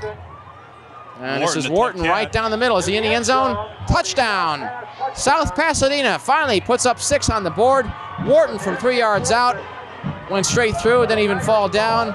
It's now 20-6, and that comes with only 31 seconds remaining in the first half. So South Pasadena creeps closer and puts themselves a little bit more in this football game here tonight. And I like their attitude. I like their spirit here. It's early, but they know they got their work cut out for them. They got more to go, but at least they're showing Monrovia that they can move this football against a talented defense. They got some moxie to them. In for the extra point attempt, the lefty kicker here, number 21, Arturo Sandoval. And it's got the height, but is it wide? It is wide to the left. No good. No good, so they'll have to settle for a 14-point differential. It's 20-6. And had the height, but just didn't have the distance. High school kicking, of course, you can only ask so much of a high school kicker. They're young, they're getting a learning experience, they're still growing, their legs are getting stronger, every week, every season. It's kind of tough. I mean, if you're asking for a kick there, Kiki, of 35 yards or more, it's kind of a tall order for a high schooler, especially if they're not a senior and not have a lot of experience under their belt. It's not an easy thing to do. And of course, extra points you should be able to connect easy, but high school, that's why you see it, like we were talking earlier, that's why you see a lot of them go for it on 4th and 6, 4th and 7, 4th and 8 from in around the 30-yard line or so. But it's not unusual. You see that at a lot of levels of football. But it's got to be tough as the life of a kicker. It's kind of lonely. Michael Brunson looks like he likes to kick. He also looks like he likes to tackle. Yeah. Hey, guy loves to do everything. He's a pretty talented guy. Monrovia lost a few guys, of course, to graduation, say about 7 or 8 good solid starters. It seems every year that I think they're going to have a lot of seniors, but they have some moving ways with the going to other schools, maybe like Duarte and Arcadia, other schools in the district. They lose a few players here and there and gain some too from within the district transfers. Those things do happen. That's the new life in football. You can, if you want, go to another school in your district as long as it's in your district. And a lot of people thought that might create a bit of a controversy or a bit of problems. We have a timeout here briefly. Ed Smith is on the field with his players. I think maybe he's going to coach them on an onside kicking, and we saw it earlier to start the game of all things. I'm sure they're probably going to try it here. I don't think that was designed. I think it was accidental. But I think calling an onside kick here is a little bit risky. With the Kill Harrison, also Ainsworth's speed. They can score on one play. Yeah, it's true. Yeah, you might see it. You never know. And the ball is... it looks like an onside kick. It's teed up, but it's teed up at a very extreme angle, so my suspicion is it's going to be going for an onside kick. So I think Monrovia probably expects it, seeing the ball the way it's laying on that tee. Very, very at a deep angle. Got Avery up front. Well, they keep it on the ground, but not quite an onside kick. Looks like it might work. And it is recovered by Monrovia, but it went too far for a successful or a possibility of a successful onside kick. Kicked about 20 yards out deep, and it's recovered there by Adam Summerall. No return needed. Good field position to begin. And if I'm Monrovia, why not? Put it up, see what you can get with the last few seconds here in the first half. But again, as I was talking about, some of the district transfers now are a legal thing. It's been sanctioned by the CF, has been for a couple years. But again, the big factor I didn't think of talking with a couple coaches there, Kiki, is a lot of parents, having to work, I'm sure regular days, regular hours for the most part. They don't want to spend a lot of time taking their kids a few miles away, further away to another school out of the area just because they might think they have a better football team or a better program in something. That's a lot of time in the morning to get your kid to school. That's a fact. I never really thought of that, but that is a good point. Moore puts it up behind the line of scrimmage. It's caught there. Look out, Akil Harris loses the first tackle. Dipsy Doodle down the sidelines. Clunk's body's there with number 13. 13 shoves him out of bounds. Tim Edmiston, he's had a good night here all night, really doing a good job on tackles. And that runs out the clock. That is the last play of the first half. And they get a first down of about 13 yards. It doesn't matter at the end of the first half. So we are at halftime. Here we see it again there. Nice catch. First tackler missed him and just got thumped there. And that ends the first half. Well, we will take a bit of a break here. We'll rest our mouths here for the first, for the halftime break. I think we'll have an extended break here, of course, because it is homecoming. You will see some floats and stuff. I believe that they are going to show that here on the broadcast, but we'll take a break for that. Let's enjoy the sights and the sounds of Homecoming 97. And come third quarter, we'll be back. So we'll take a bit of a break. My name is Peter Pisanebda. Stay tuned. There's a whole half of exciting CIF varsity high school football for week 6 here at Monrovia. 20-6 Monrovia. Don't you dare go away.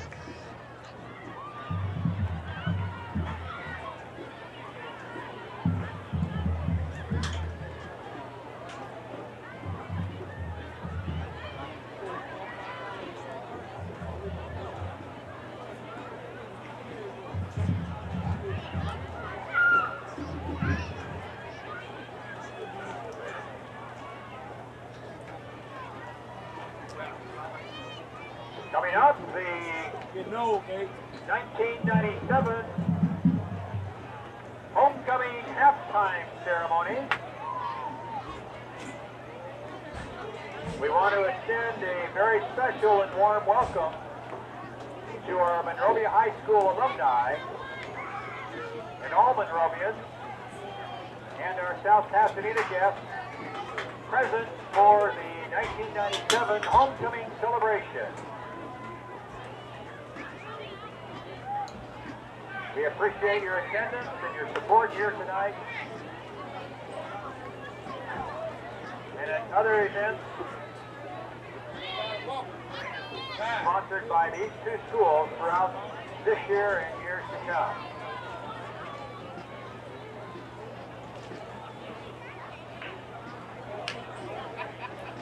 The Wildcat Marching Band and the attached unit, directed by Max Spring, form the honor guard for the homecoming processional. The processional music will be Take My Breath Away.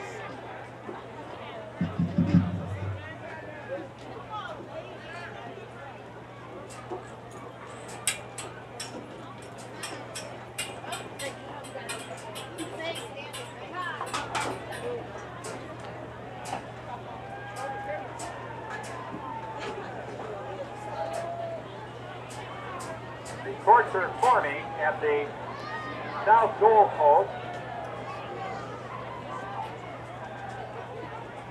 They'll now proceed to the center of the field. And as they come through the arch, they'll be individually introduced.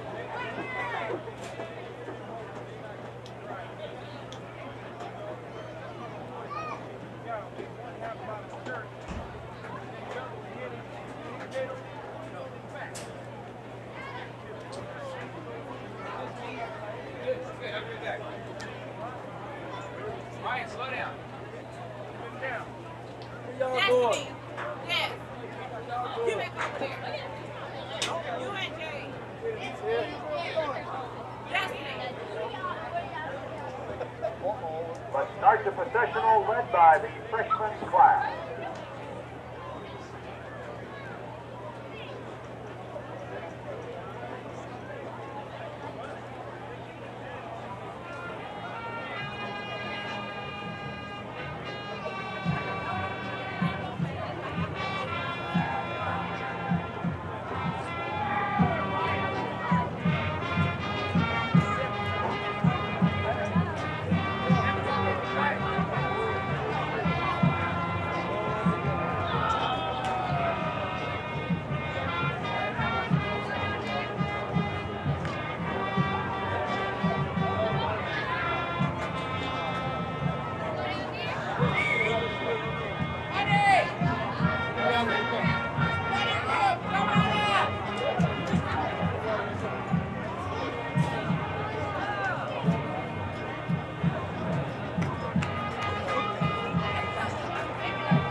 couple, Haley Stern and Nathan Greer. Victory!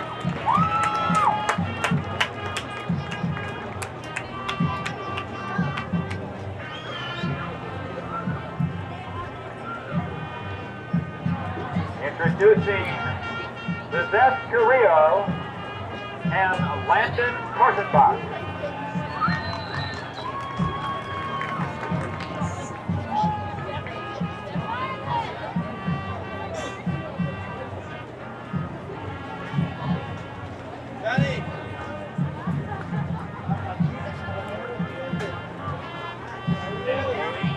Ashley Johnson and Jonathan Miramonte.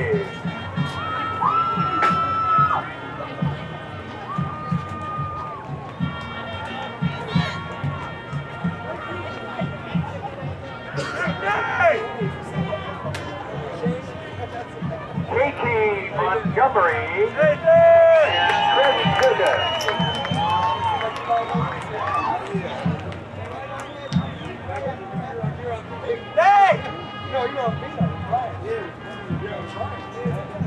Now, introducing the sophomore course, the first couple, Princess Kelly Lawler and Prince Dexter De La Rosa.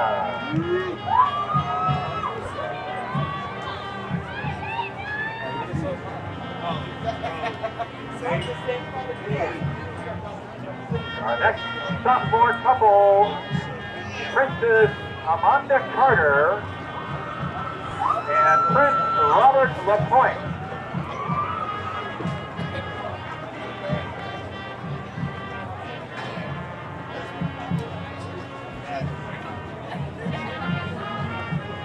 Our next couple, Princess Nora Schneider and Prince Sean Ripley.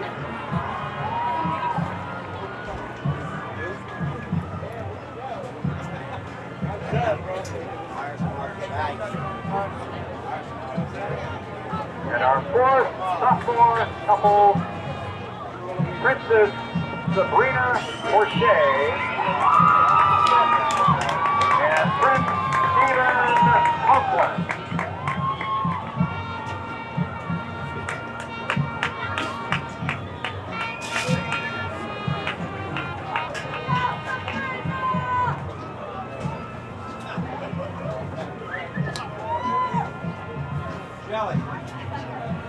Introducing the junior court, Princess Naomi Alba and Prince Dale Miller.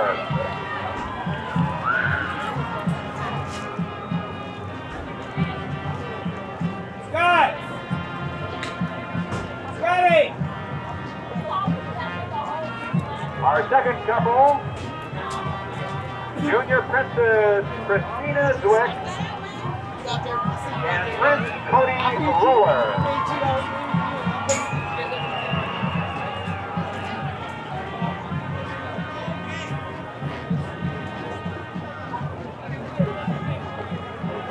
Our third junior couple, Princess Jessica Rodriguez and Prince Chad Carnine.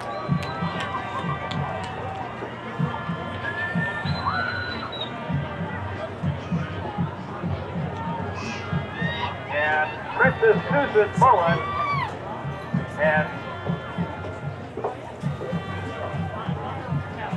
again Princess Susan Mullen and Prince Chris Starbird.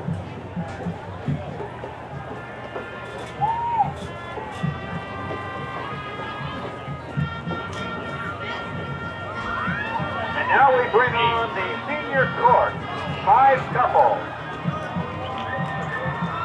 From these 5 couples, we have the 1997 homecoming king and queen, who will be identified after we've introduced the court and introduce again our Grand Marshals. The first couple in the senior court, Princess Stephanie Zelaya and Prince Nathan Parsons.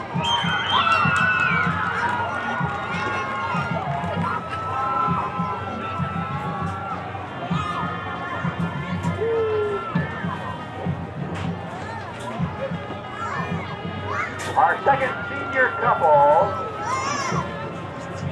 Princess Kalika Stavroulakis and Prince Brian Hunt.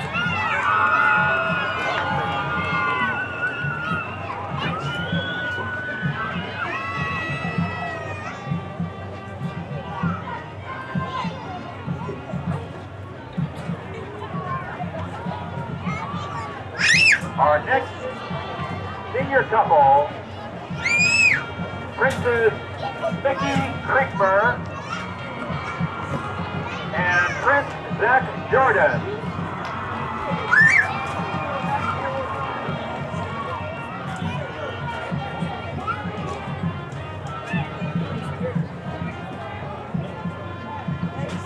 Our next senior couple, Princess Dominique Francisco and Prince Ryan Cash.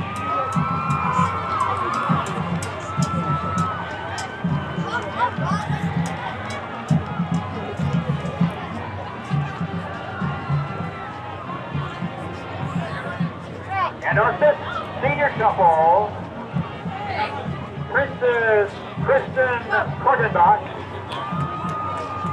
and Prince Jay Sohal.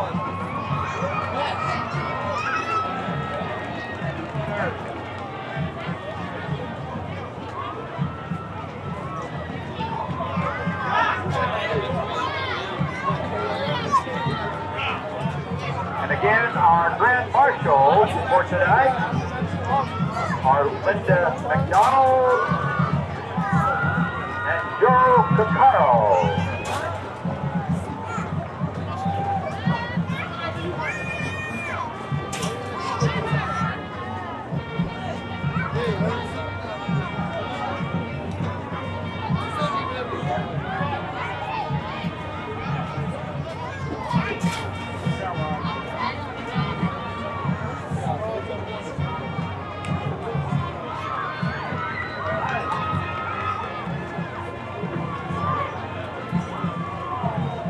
Now, to identify the King and Queen for 1997, the Homecoming King. For 1997, Nathan Parsons.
The 1997 Monrovia High School Queen is Kalika Stavroulakis.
Long live Nick Mason and Queen Kalika.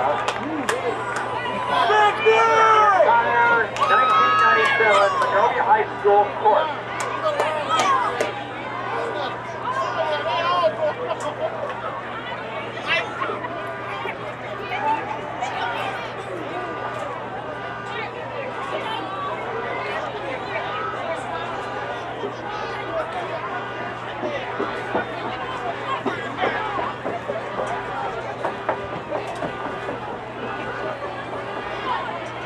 A very special thank you go out to the Big Am Boosters Association and to Mr. John Ames for their support with that spectacular fireworks display.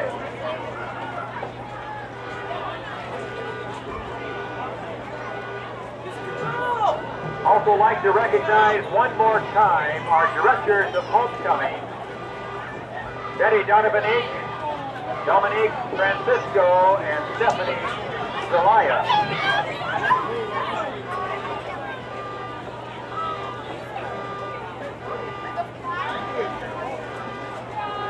This concludes our 1997 homecoming halftime celebration. The homecoming dance will be held at the Embassy Suites Hotel following tonight's ball game.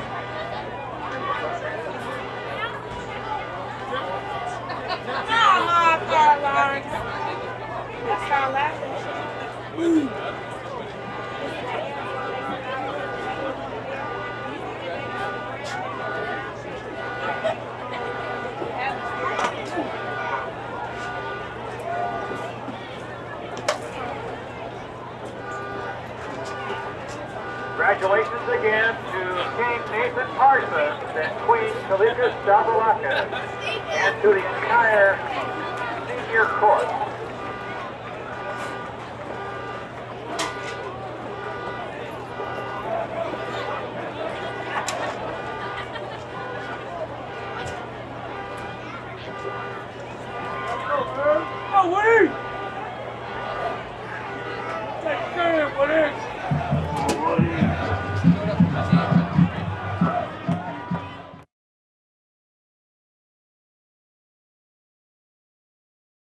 You saw on your television set there.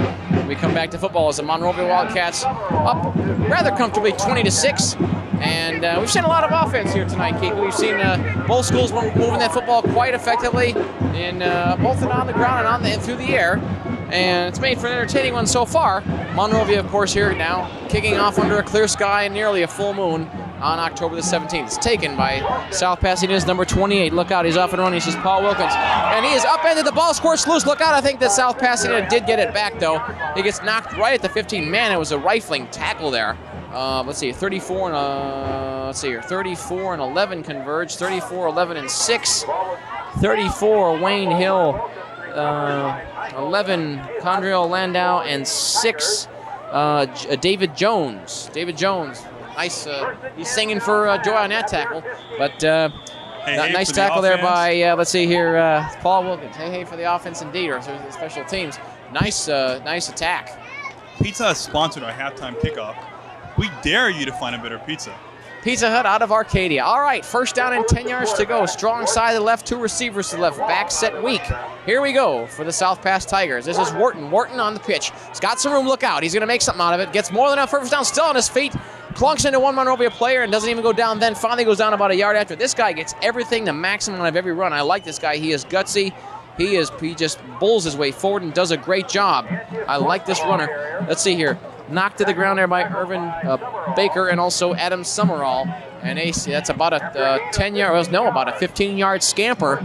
And Wharton doing a good job here tonight. He's getting them 8 yards here, 7 yards there, 15 yards there, Kiki. This guy takes them in pretty big chunks. This guy's got to have a great average per carry.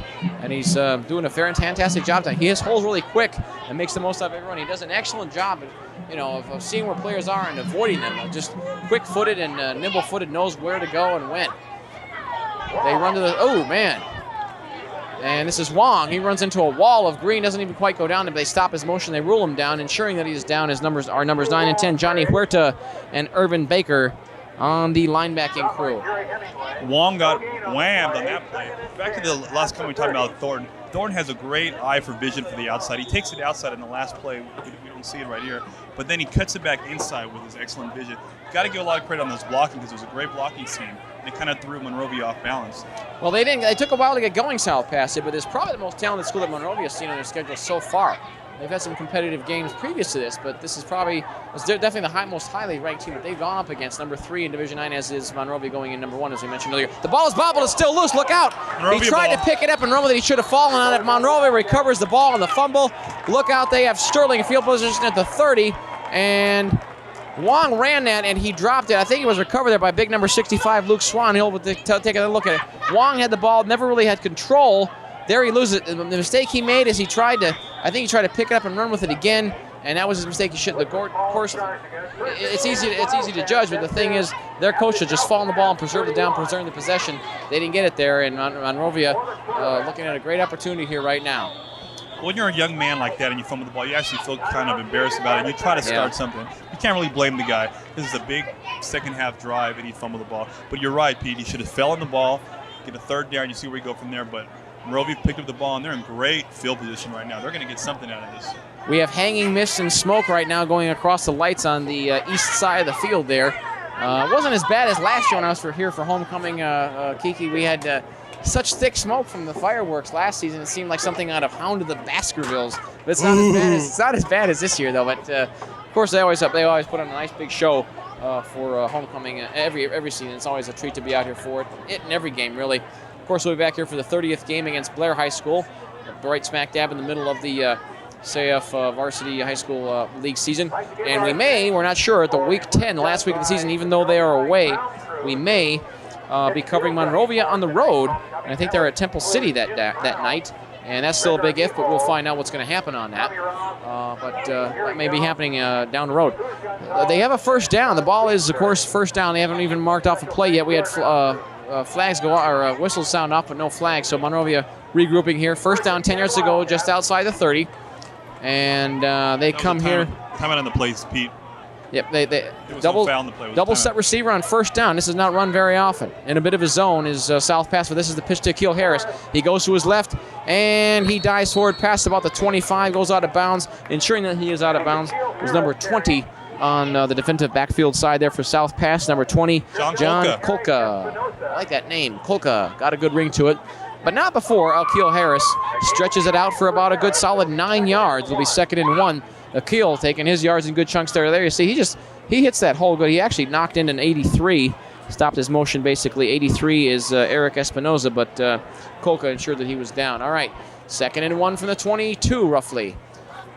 Pitch, deep man, Harris, wide open side here. Look out, he's got some room. He's got the first down and more. Still on his feet inside the 5. And he is knocked out of bounds right around the 1. Nice scamper there of 19 yards. Monrovia threatening already now. 1st and goal and just on 2 plays. Lufkin knocks him out of bounds at the 2.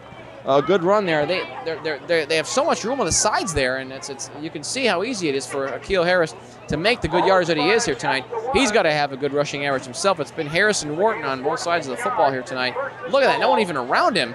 And finally the backfield man catches up to him and just shoves him out of bounds out of practical desperation. About a 17-yard gallop, and we got 1st and goal. We'll call it from the long 1. 4 receivers in. Are they going to throw? Well, nope. This is Harris. Harris easily in for the touchdown on the left side, untouched. And Monrovia ups at 6 more points, 26-6. That comes with 9 minutes and 7 seconds left in the 3rd quarter. I think what Monrovia did in their last play selection, what they decided to do is show off the speed that they do have. They were taking it outside and inside. And one thing about Monrovia, they do have an excellent team speed. They do. Well, you've got a, let me see the replay. We saw it. The size on defensively for South Pasadena, not huge. I mean, they really don't have a lot of big guys. That's a bit of a factor. They're going for 2 points here to make up for the lost extra point earlier in the ball game. 3 receivers are in. One is in motion. Rolls to the right, and he's caught, but is it in? Is it good? Yes, they break the play in the goal line. The pass is complete to Akil Harris, so he accounts for all 8 points here on the 8-point touchdown. The 2-point conversion converts. He made the catch, but my thought was he going to get across the play in the goal line? And he just barely did. Nice play, and a good strike there by Darren Moore. Does a good job of getting the ball on target, so it is now a comfortable 28-6 lead. They're breathing a little bit more easy, and there you see the play. Very nicely executed. But the Monrovia Wildcats, after some winning here, they were 3-2 in the league after an 0-2 start in '94. They were, I believe, 4-1 in '95, 4-0-1 last year. And, the only way they can improve it more is if they go perfectly undefeated. But they expect, I won't say to win a league title, but certainly they want to. They should. But anything less than making the playoffs, of course, would be a disappointment. But it's kind of an evenly packed league this year. La Cañada up and coming. These guys, of course, as we mentioned, haven't seen a lot of good stiff competition until tonight. South Pass hasn't.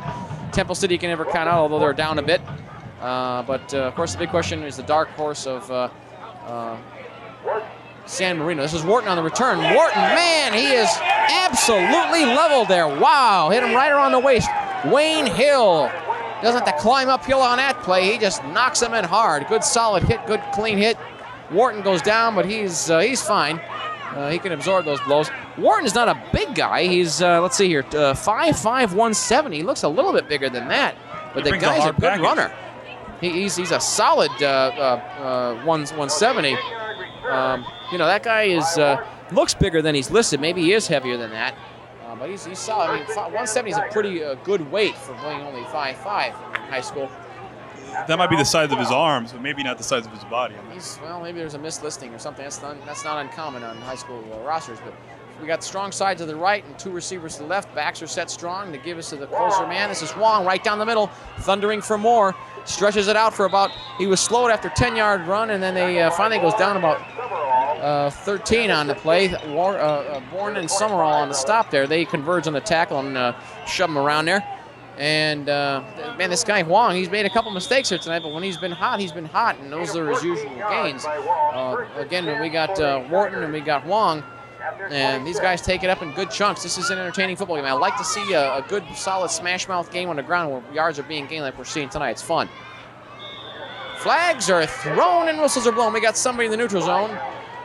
Some of the yuppie types like to call it encroachment there, but me being an old-fashioned guy there, Kiki, I like to call it offsides. It was always offsides, it is offsides, and always be called offsides. Back to Wang's running. I love it when a coach comes back and after the guy has fumbled the ball, puts the ball in his hands and makes him do something. I think it actually gives the running back a lot of emotion, tries to instantly start something on the offense.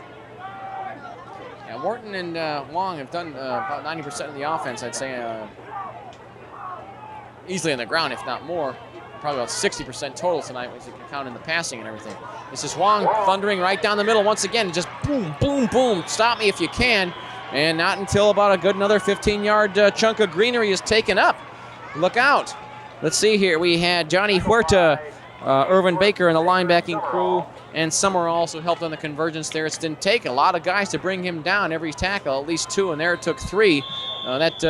Let's see, Wong, let's get a weight on him. He is 6 foot, 185 pounds. And again, he looks bigger to me. Again, we might have some inaccurate weights. Usually you'll see over listings on the rosters, and here I think it may be under.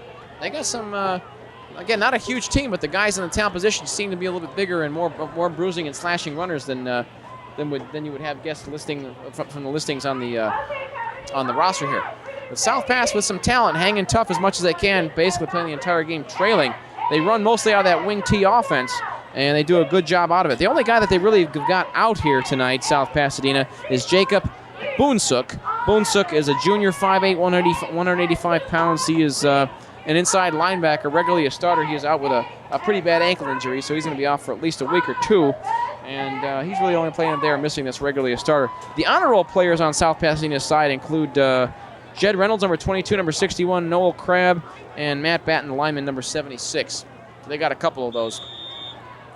And, of course, this is Division IX football, so not most populated schools, the Rio Hondo League, usually around the 1,500 to 1,800 range as far as school population between boys and girls. 1st and 10, 46-yard line of their own, South Pass. Wong down the middle is going to gouge out more than a couple there. A short run for him, only 5 yards. It's a pretty good gain when that's short for you. And he gets thumped there, but good there. Jamal Bourne in on the stop, as was, 7 yards. let's see here, Luke Swan, it looked like. Here we see it again. Up tight on the line. They expect to run, Monrovia does, and unsurprisingly, dragging players with him there, you can see. Again, it takes good 3 or 4 guys once again to bring him down. Also helping on a stop was Josh Adams. Let's see here. We've got Black's backs set strong here, and the wing set to the left. 5 guys to the line. This is a pitch to Wharton on the left side. Follows his blocking, still on his feet, and takes about a couple more guys to bring him down. From the back there is Jerry Hemingway. He is a both-foot player on the offensive and defensive line. He's got to be a tired guy after a football game. And you also had help there from Andre Hale. A hail of a tackle. I think South Pasadena is noticing that Monrovia, they're a little bit soft on their defensive front. They're a little bit vulnerable to the run, and they're actually going right at them. That's what they should have been doing in the first half, but they finally noticed at halftime, they regroup, and they put it together. Now they're running right at it. It might be a little bit too late for South Pasadena to make some noise, but it'd be good for their confidence and motivation. Well, possibly. We're inside 7 minutes to go. They're down 28-6. The thing is, what's working for them is the running game, even though they're trailing. And I don't think they're going to change it as long as it's working. They have wing set. Well, here we go. I'm a fool. They're going to throw. This should be interesting. This is throwing on first down. He's eluding the rush. He's in trouble, rolling out of necessity. Can't quite. He wanted to put it up, but everyone was tightly covered and knocking him hard to the ground, making him eat through. There was Hale once again. So that's 2 tackles in a row for him. And South Pass, I think they're going to learn their lesson right there. They're probably going to keep it on the ground now because, when you're averaging 7 yards, 8 yards a dash, keep it up. But let's see, they lose about 5 yards. Hale right now. Yeah, Monrovia is talented on defense, but again, this is probably the most prolific offense they have faced this season. So this is probably the biggest challenge that they have seen so far. The game that they played this year was the first game of the season against Van Nuys Prep. Was a scoreless tie, which they easily could have won. But that's probably the most talented school that they've seen up to this point here in week 6. All right, split backfield, 2 receivers to the left this time of Stimful, and it's going over the air. It's incomplete. It was overthrown. Is it intercepted? Mike Ainsworth, it's in his arms. Yes, they rule it in. No, wait. Well, they do. No, they do rule it an interception. I thought for a minute that it was trapped, but they do rule it an interception. It was overthrown, clearly overthrew the player. Here you see it again, just a little bit too much height to this one, and he knows he made his mistake, way overthrown, and it looks like almost that Ainsworth was the intended receiver, so he gets another interception to his credit. He's had about 4 or 5 this season, and they're lucky that he was in a position where he was down when he caught it because he's run a number of them back, 3 of them already this year, 4 touchdown. So Monrovia puts out the fire there, but they have it in their own territory at around the 25-yard line. And they come out when the 4 receivers set and single back on first down. And again, this is new, totally new. The Monrovia offense hasn't been done. Oh, right down the middle. He makes the grab. He's still on his feet. He's at the 20, the 25. It's going to be a touchdown. Akil Harris. It's his 5th of the night. What a guy. My goodness, he's got all the scores tonight. And that look at this pass. We're going to get another look at it. He barely had his man beat by maybe half a step there, Kiki. But you know what? That's all he needed. Let's give a little credit there to the pass protection and also to Daryl Moore. That pass was smack dab on. Look at this. Right there, and that was a diving attempt. I mean, he got burned. That once in a while, you're going to get burned as a defensive back. Paul Wilkins went for the interception instead of the breakup in the tackle. He probably knew deep in the back of his mind that he was going to have a chance to get burned. He paid the ultimate price, but give him an A for effort. He did all he could to try to break it up and intercept it, and he just fell flat by maybe a fingertip. And that's once in a while, those things are going to happen when you take chances as a defensive back, but that's the nature of the position. Monrovia on the board once again. The kick is up, the kick is good, and the score is now 35-6. And even though we got a lopsided game, it's a type of game. That's the second big play of the game. All the other ones have been on decent drives from Monrovia. You don't get a chance, you don't get a feel that this is a real big blowout, although because you've seen the ball being moved very well by South Pass. It's just they have trouble punching it on the end with some giving it up on 4th downs and a couple of the turnovers they've had. Not a huge mistake game or a lot of penalties here tonight. It's just they've had trouble down where it counts. So even though it's a bit of a lopsided score, it's still been an interesting and entertaining football game, which is kind of an unusual combination for a score like we've seen here, Kiki. But an unusual football game, but a fun one nonetheless. Something about South Pasadena, they came in here thinking of all it's going to be is Allsworth, but Akil Harris just came in here and said, you know what? I'm on this team too. I'm going to show you what I can do. Great hands on the play. Actually, the youngsters watching the game, that's the way you're taught to catch a football. You're taught to catch it with your hands and pull it in. He had it right behind his body, and he was tightly covered but he just had him beat up by half a step, and with the pass of where it was, that's all he needed, and he took it in the rest of the way. He caught it around, I'd say about the 30, 32-yard line or so, and then he ran the rest, and he had everybody beat because that was the only guy that was on him. This kickoff sponsored by Pizza Hut. Well, we dare you. And this is on the Find a better pizza. return, taking him on the move. And he finally gets thumped around the 28-yard line. Took a graceful Wilkins on tackle, the return. spun around on the tackle. There goes down. Cobain on the tackle, and he makes a nice hit there, nails him. About a return of about 18 yards. Took it bouncing kickoff there around the 10. So South Pasadena, what's been working for him as the runs, but like you were saying, is the ground game. But time is a factor when you're down by 4 touchdowns, and of course the punch it in factor has been a problem for them too. But they look spirited coming out even though they're down. Their spirits don't seem to be sagging that much because they've been moving the football. Stanfield comes to the line of scrimmage, looks at the scoreboard. It's 35-6, and They are out of a 2-back set this time. One receiver to the left. A couple tight ends in. This is Wong down the middle. Pushes forward for about 5 or 6 out across the 30 to about the 33. He has hit a knockdown there by Jamal Bourne and also Ainsworth. And South Pasadena, the learning experience for them against a little bit more talent of the squad. They have about, I'd say, 40 guys or 35 or so on their squad. Not a lot of seniors, really. Maybe about a third of their squad is seniors. They had a lot of guys lost to graduation. 4 yards were gained. It's 2nd and 6 from roughly the 32. This is Wong down the middle, drifts to the left, falls down around the 35-yard line, and he got clunked there by Andre Hill. He creams him. And again, another Huerta involved in the stop as well. About a gain of 4 once again. I think South Pass is playing into Monrovia's plan right now. They're running the ball, and that might be in Monrovia's best interest because they're going to run out the clock a little bit faster. They're doing what they can. They're using what's working for them. But again, they can only do so much. The time factor, again, the question is not can they move the football. They can. It's just how much time will they have to move the football to try to get back in a football game. Might be too little too late, even though we're still only in the third quarter. Stimfel, under a little bit of pressure, throws it too low. It was intended for Wharton. No one was around Wharton, but it was just a low throw and it's incomplete. Now, if you're South Pasadena, you're doing what you can. They've got some good coaches over on there on that side, and they're a decent team. And even though probably on their way to a loss here tonight, they still expect to do some contending because the rest of the league is more evenly matched, like I was mentioning, really than a lot of seasons past that I've seen in quite a while in Rio Hondo League.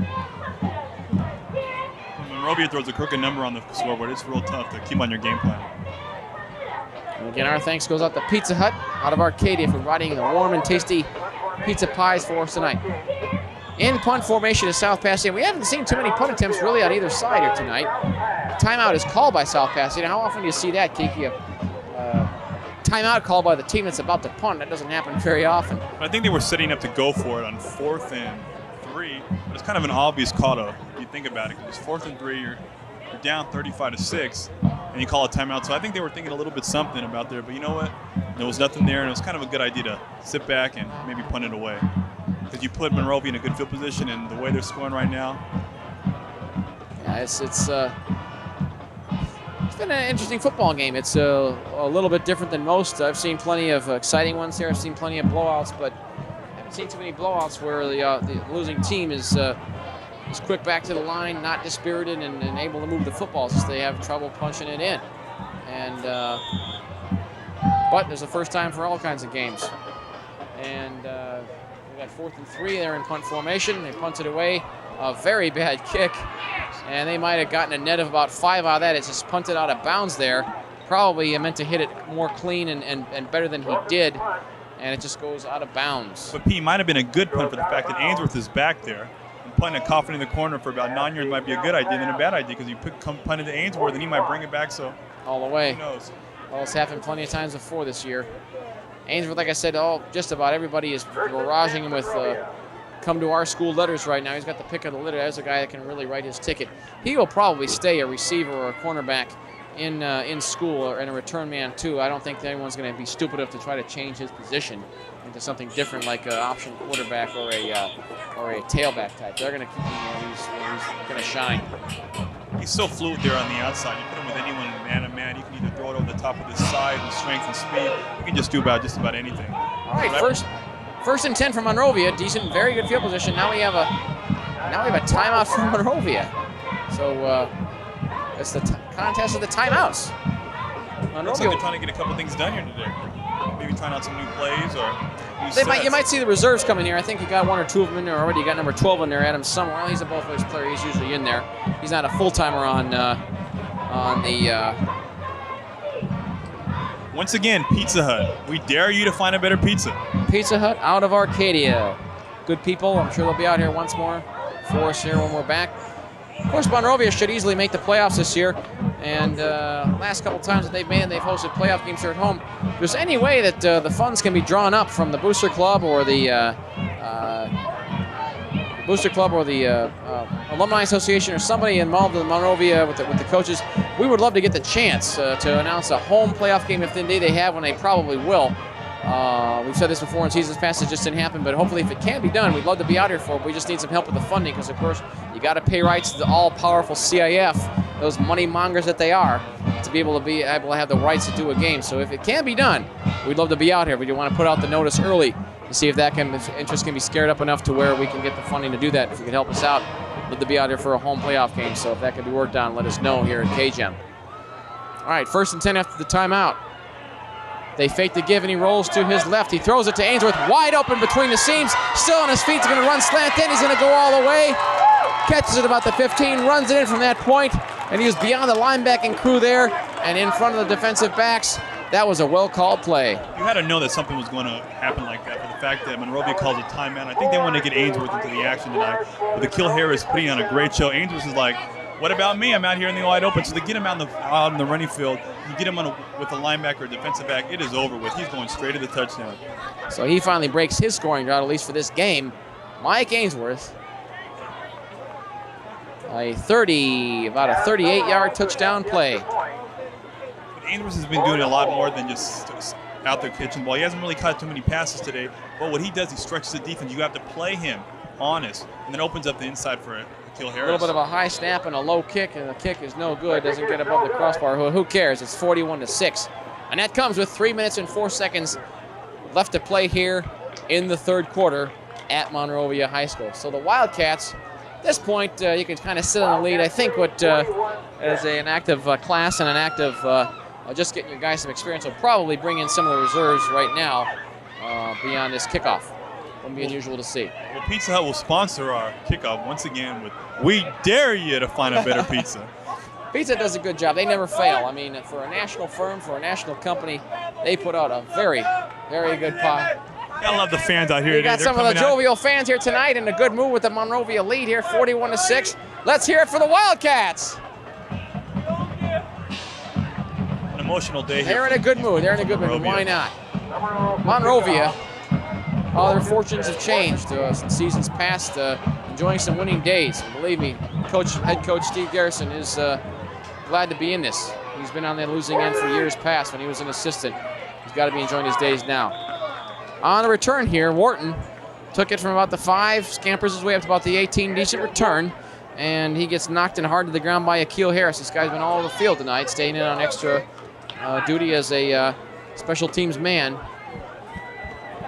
Oh, excuse me, is that 6? No, I'm sorry, that is David Jones, the one and only David Jones. Akil wears 8, that's Jones and wearing 6. And the South Pasadena Tigers, relatively poor field position, 1st and 10 from about their own 18. And they come in one of their similar formations there, 2 to the left on the quarterback and a double back set. Only 4 to the defense for Monrovia. Defensive line is Wong down the middle. Look out, more than enough for first down. Still on his feet, rumbling down, about a 20-yard dash. Gets out past the 35, exactly a 20-yard scamper, out to the 37. He gets hit and knocked down there by Adam Summerall, and also upended by, I think, Huerta was down there as well, but a good gain of 20. Spirited offensive play here, even though down as much as they are. This South Pasadena team, they never say die. I like their attitude and their spirit and their spunk. They continue with football at good gains. 1st and 10. Split backfield, 2 to the right of the quarterback, though. They give to Wharton, he falls down. No, excuse me, Wong on the carry there. Kind of clunks back clunks into his own lineman there. Big number 75. He loses a yard in the process, kind of runs into Chris Eggleston, and they lose a yard. Reserves are not just in yet. They still have most of the starters and a couple reserves in maybe here. We got Bryce Moore in at, let's see here, defensive back it looks like. And a couple others, but there's some starters in there as well. We got Mike Curry in there in the defensive backfield. He's lining up in zone. 1 yard loss, second 11. Flags are thrown and whistles are blown. It looks like guilty of offensive movement there is Matt Batten. Batten down the hatches. He's going to be throwing a flag. You get Ainsworth and Darryl Fisher out of the ball game. Monrovia's just so loaded, and they got some decent depth too. They really have talent in all areas of the football. I mean, there's not really an area that they're weak. Maybe their kicking game a little bit, but that's, you know, extra points, and, you know, not to single out Summerall, he does a pretty good job, but that maybe is the only weak spot. And if that's the only thing that you've got, it's not too bad because they're scoring touchdowns at the clip that they are with the protection they have and the running game working. It's no problem. This is Wharton in the open field. He's going to score. He's at the 50s, he's at the 40s, he's at the 30s, on his way. Look at that. Hits the hole. And again, you had a feeling that Wharton eventually maybe would break it because of his vision on the field and everything. Bobs and weaves his way through an initial traffic, and then it was open field beyond that. A 62-yard run. Obviously and clearly the biggest play of the game here for the South Pasadena Tigers. Creep closer by 6 points. Still down by quite a bit. They'll probably go here for 2 points, as it is 41 now to 12. That comes with 1 minute and 20 seconds remaining here in the third quarter. You look on the replay, took it outside and he busted it inside. He took it all the way down the field. Finally, we see the closest guys there to him, and he had him beat very well. Wharton with some deceptive speed outruns Andrew Hale at the end there, and Adam Summerall. And that's the first time we really had a chance to see his speed, because all the other times he was moving his way in traffic. They go for 2 points on Wharton here. The front door is closed, tries to go through the side door, tries to stretch it for a desperation sweep. It was kind of an off-tackle play, turns it into a sweep out of necessity there, and can't quite turn the corner. You knew the 2-point conversion is short. It is no good, and they'll have to settle for a 41-12 score. And I think we might have a flag, maybe. I think there is a flag against the Monrovia Wildcats, and of course they mark it off half the distance to the goal line. Of course, they have it about the 2.5-yard line, so just outside the 1. There we see one of our more animated fans here in the Monrovia stands. He's enjoying himself here tonight. 2-point conversion once again. This is Wong this time down the middle, and he is over, and just barely breaks the plane of the goal line, so the penalty helps them for the 2 points, and it is now 41-14 with 1 minute and 20 seconds remaining in the football game. So signs of life here on the South Pasadena blue and navy side there, Kiki. Looks great what South Pasadena did on that series of ball carries. Give the ball to Thornton, which is not a bad idea because he's been doing damage all day long. Like you said, Pete, you knew that he was going to break it sooner or later. With Wang, with the power, and Thornton every now and then with finesse and power, took it outside of the plane and took it all the way inside with what you said, a 62-yard run. Well, in any six-school league, you got to at least win 3 games realistically to really have any hope to get into the CIF playoffs. And even though they're probably well on their way to a loss here tonight for the Tigers, you still get a feeling that they could make some noise in the league. I mean, they've got a good offense. They move the ball very well. They don't make a lot of mistakes or penalties. They don't use a lot of yards. They've suffered a couple of sacks, but nothing major. It's a talented team on offense, and they have a decent. The defense is the question. They're kind of youthful and inexperienced. They got a lot of juniors there, a lot of guys that just up from junior varsity from last season. That is a problem. And of course, as people know, offense sells tickets, but championships are really won by stopping the other team. Here is a kind of a semi-squib. That was a hybrid kick between a squib and an onside kick. I'm not sure exactly what they're trying to do there, but maybe they're just trying to keep it away from dangerous return man Mike Ainsworth. But it is recovered by the Monrovia Wildcats in very good field position indeed around the 43-yard line of their own. But again, South Pass, you get a feeling that they can hang tough in the future games that they've got against all the other schools besides Monrovia tonight because they are talented. The question is, they'll probably score their share of points and have their chance of good, long, time-consuming, yard-gaining drives. The thing is, who and how can they stop the other sides? Because their defense is suffering from inexperience and a little bit of lack of talent and not much depth. The thing is, they're up against, obviously, an excellent offense, and Monrovia clearly the best in the league so far. He's looking for Summerall. He is looking for Summerall. He's in trouble. He's going to have to run it out of, probably wanted to throw. I'm not sure if this is a planned play. I don't think it was. He goes down in traffic there, Moore does, and lucky he didn't get hurt on that play. He kind of ran into a lot of guys. He got knocked into Jalen Hill. He crunches him. And I think he just wanted to throw, but he saw everybody tightly covered and just kept it and ran it down the middle. So make something out of it, though. About a 4-yard gain there in the process. And the ball is marked at around the 47 of their own, so Monrovia. And they pretty much have their starters still in that football game, including the offensive linemen. 2nd down and 6. We're inside 30 seconds to go in the third quarter. The pitch is to Keel Harris. Kind of has to spin around for the ball. A little bit off target in the pitch. Down goes Harrison hard with a thud. He really gets knocked in good there by, let's see, 55 and 20. Let's see here. John Kolka, and also helping out there was Robert Yancey. There seems some of the instructions coming over there to quarterback Daryl Moore. He was a junior varsity player last season, junior this season. That is the last play of the third quarter. They'll switch sides. And score at the end of the third quarter, of course, 41-14. Monrovia in this game, we don't have any stats in front of us, but they've had their share of drive and they've had their share of big plays. I am just guessing here, Kiki, but after 3 quarters of play, I'd say they got at least total yardage at least tonight, 300 yards, easy. Might be understating them. They've been really impressive. You figure that the run of Keel Harris was 70. He's a couple of good runs for about 20, 25 yards. He's up there with yardage, but you might be right about 350 yards total in the game. Yeah, they're moving well. I didn't know Monrovia coming in this game, the homecoming, all the festivities all week long, everyone coming in from town, from college, and coming to visit them. You had to know Monrovia was going to come out and play a good game today, and that's what they showed the fans. They're doing a good job for them, keeping them entertained. 3rd and 4 is the situation. And let's see here. We've got back split weak and split receivers. Strong side is the right. 44 defense for South Pass. Linebackers hanging back. Moore fakes the give and rolls to his left and tosses it down there for Summerall. Incomplete. It was just overthrown. And it'll be 4th down. So Monrovia will be punting. And we haven't seen that too much here tonight. This should be an adventure with the kicking game today. The big foot of Michael Brunson called on for only the second time here tonight. He's 6'1", 225 pounds. And, of course, he is a senior. After this, Monrovia will go on the road on the 23rd at La Cañada. That'll be a bit of a test for them because La Cañada is looking pretty good this year, although they're vulnerable in certain areas of their team. And then we're back here on the 30th of October. Craig Chandler should be back with us then.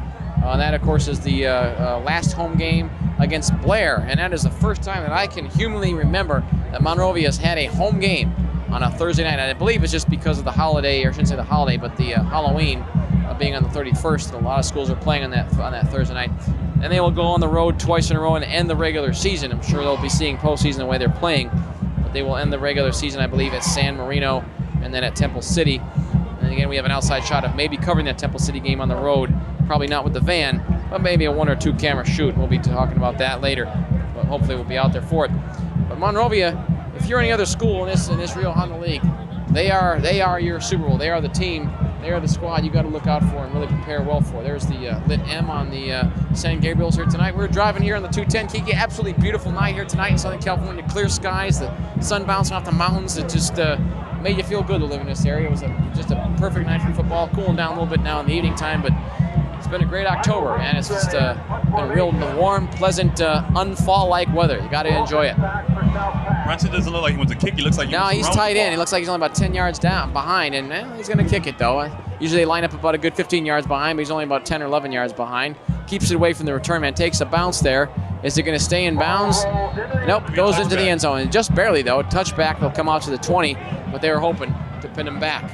Not a chance to return it there for Paul Wilkins. So 1st and 10 from the 20 for South Pasadena.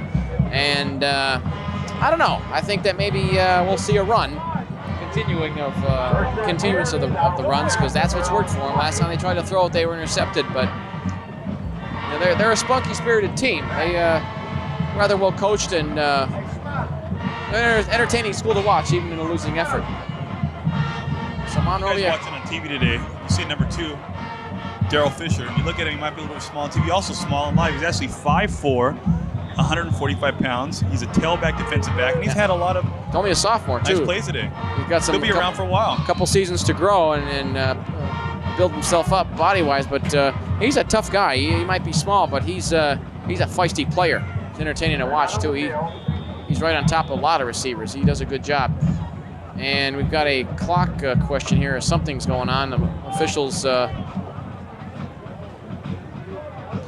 play has been run, and they're some issue with the clock. The clock has started up again here now, game clock, and of course the play clock, 30-second clock. And it gives to Huang down the middle. And he's just kind of bouncing off of guys in green shirts and green pants here. Gouges his way out for about 4 or 5. He gets knocked to the ground and hard there by Josh Adams. And he also had help from Irvin Baker. Gosh, he got about 9 yards on it. I thought it was less. 2nd down and 1. Their yards per carry average has got to be tremendous.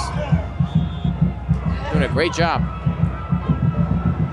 They're holding their own in the defense against the defensive line. South Pass is their offensive line a little bit outsized, but it's the talent of the runners there too. Down the middle they go. This is Wong once again off tackle to the left. There you see the piling. Main perpetrator in the play is Big Daryl Fisher, and he just slams him to the ground and hard. Just in case you forgot, if you're hungry at home watching the game, we dare you to find a pizza by Pizza Hut. Go out and order a pizza right now. They're still open. They'll be baking them late, and they are the people to call. Pizza Hut of Arcadia. They push the way it South across Pasadena is going right now, it looks like maybe they'll come back maybe by next Friday's game to keep up this running game. But it's a good showing. Thornton again on the outside, opens it up. He does open up, keeps turning his way down. He ends up in the middle there, and he gets clunked there by, let's see, a 34 and 10.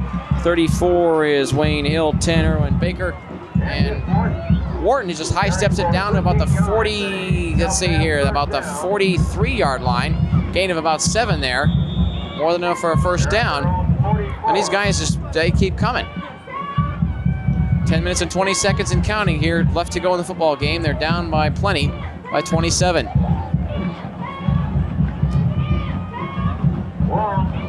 Quick give there. Wong up the middle. Just right down the middle. Bulls his way forward for about an extra 7 or 8. Takes again a couple guys to bring him down. He is a bruising back. He tires out defenses. He got to be a tired guy at the end of a football game, though, too. Again, I'm looking at the weights on their offensive line for South Pasadena, and let me see here. Not the hugest line. They average the biggest guy is about 226 or so, which is decent but not huge.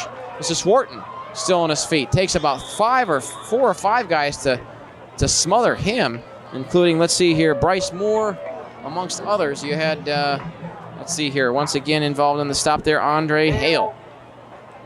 And a couple others, too. They're doing a good job, though, Monrovia, as much as they can, gravitating that football. It's good to see.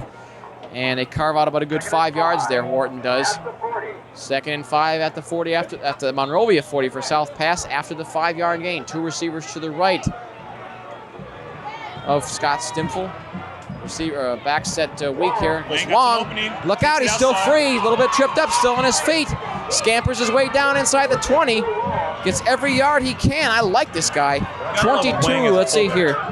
22, Anthony Turner in on the stop there. And Wang is down on his back. Looks like he's writhing in pain. Something's wrong. The trainer comes out. He's conscious, but he's hurting somewhere. The officials do call timeout. Let's see, you had Anthony Turner. He had one of the tackling on that stop there. There you see Wang being attended to right now. And I think maybe had the wind knocked out of him. He's conscious and he's aware. He's moving around his limbs and everything. He's talking to him right there. Before Wayne got knocked out on the play, he actually ran for about 15 yards. It was kind of interesting when he broke away, and he wasn't really trying to make a move. He was trying to enforce a move. Wang, with the powerful running style he has, he doesn't really try to juke you. He just tries to run you over. He might have just got some of his own medicine. He's like a freight train. This guy he just keeps on going forwards. How you guys doing tonight? 41-14. 41-14. But like I said, Kiki, it's a game that for a 41-4, you kind of forget the score for a little while because it's been an entertaining one. South Pasadena just coming and keeping going with the run, tried a few throws, bad things have happened, they keep it on the ground. And again, we don't have any stats in front of us, folks, we're just guessing here, but they have got to be averaging at least 7 yards a carry every time they touch that ball, whether it's going to go to Wharton or Wong. It's been impressive. At least a play. But just controversial play calls and selection with their passing game has haven't really been able to set up the run. Monrovia has been able to key on that. It looks like we got Wang up in the field, and we might be going back to action pretty soon. It looks like they're out to set up right now. He'll take a breather for a couple plays. He's okay. Monrovia defense back up to the line here, and it'll be first down and 10 yards to go for South Pasadena at the 18 of Monrovia. So they are threatening once again. Robert DeBose in the game. Receiver to the right. Stinfel tosses it deep and high, arcing throw, and it's caught. Touchdown! South Pasadena gets a foot in bounds, and it's good for the touchdown from 18 yards out. Nice grab, very tight coverage, and he just got it beyond the defender. Beautiful strike there, right on target, arcing throw, high one and deep, into the arms of number 28, Paul Wilkins, his first touchdown tonight. The 6'1", 175-pound senior makes a catch. Look at this. You had to know South Pasadena had to set There was some contact there. No flag was thrown. No, Mike Curry on the defense, and he was on him. He did all he could do. That was just the prowess there, and the heads-up play of Paul Wilkins grabbing it away. Nice touchdown. So South Pasadena on the board once again. It is now 40-21. They're going for two here. Double back set, and two receivers to the right of the quarterback. Stinfel throws it, and it was incomplete. It was intended, I'm guessing here, for Wharton. Very well overthrown, too high and too hard, incomplete. 2-point conversion fails, and it is 41-20, down by 3 touchdowns. Still 9 minutes basically left in the football game. If they get an onside kick, who knows? Things have happened.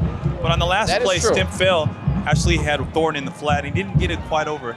Thornton is actually a 5'7" fullback, and he should have maybe thrown a little bit softer. But they could have used that 2-point conversion. I'll tell you that. They, if there's any hope of getting themselves back in this football game, we'll see what happens. If they can, if they can recover a onside kick here or stop Monrovia 3 and out, who knows? Because they're moving that ball. And I don't think you're going to see any reserves in at this point for Monrovia because it's not quite a game yet, but it's not over. One thing about South Pasadena, they're going to have to do this comeback maybe without Wang. They actually brought in Robert DeVos in the game to replace him, but he's going to have big shoes to fill because Wang's been helping out a lot with picking up the block and then rushing the ball. This kickoff is going to be sponsored by Pizza. Like we say, we dare you to find a better pizza than us. Hard to find. All right, kicking off. For you big college football fans out there, you notice Monrovia's jerseys are similar to Marshall. Number 88 might be trying to make a statement like Randy Moss with the striped socks. Bouncing kick here taken by Darrell Fisher. Fisher still on his feet. Look out.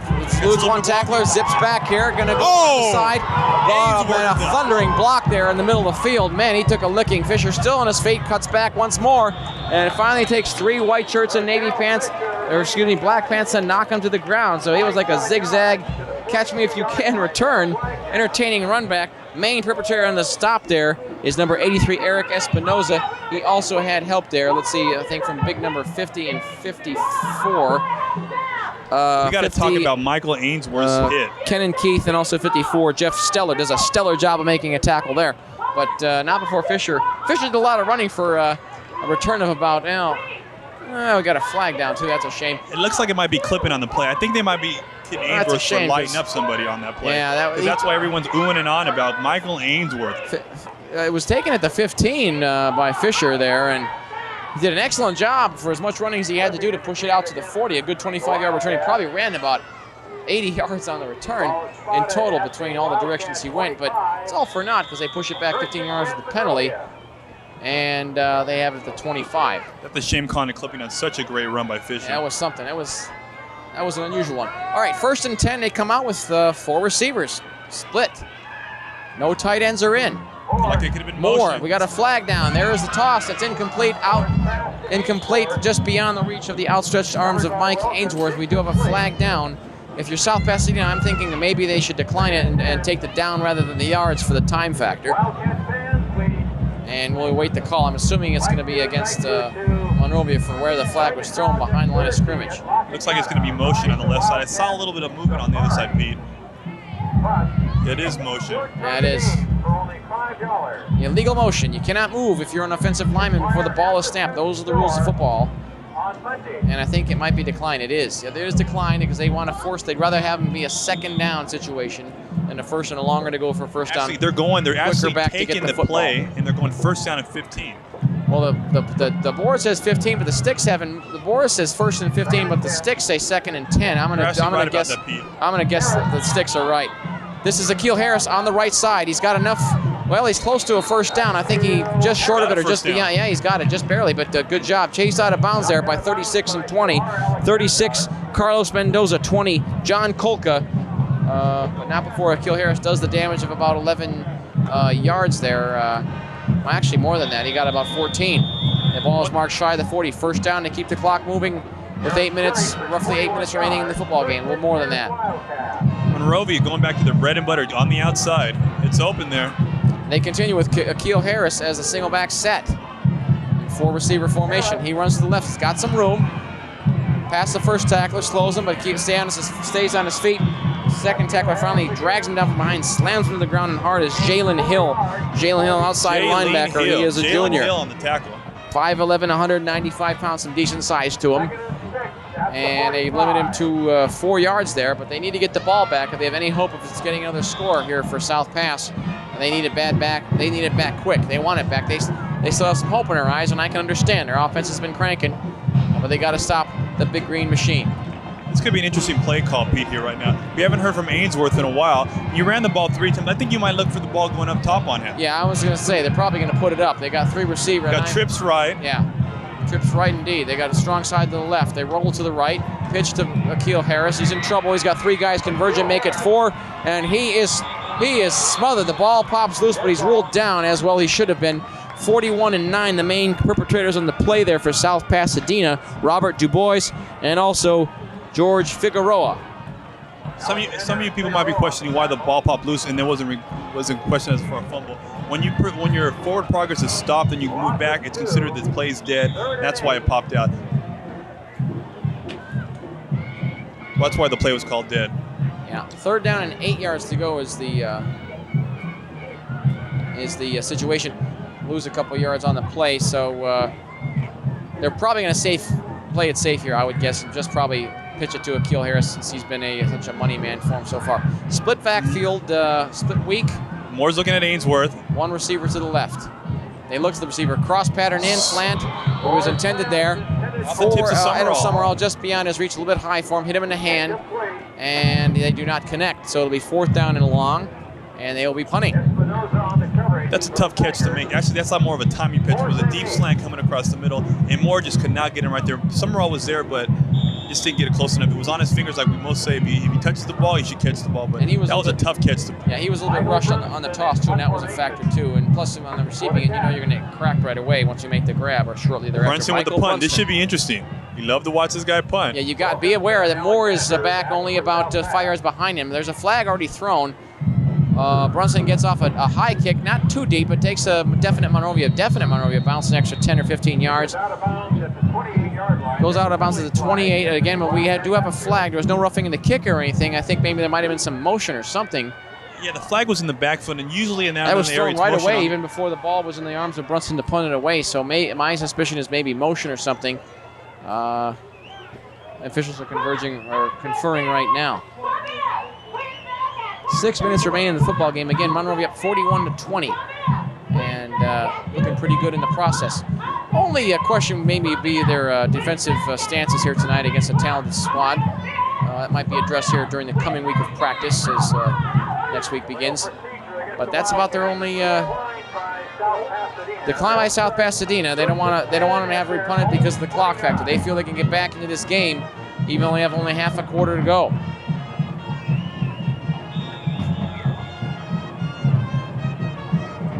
First and 10. They send 2 receivers deep left.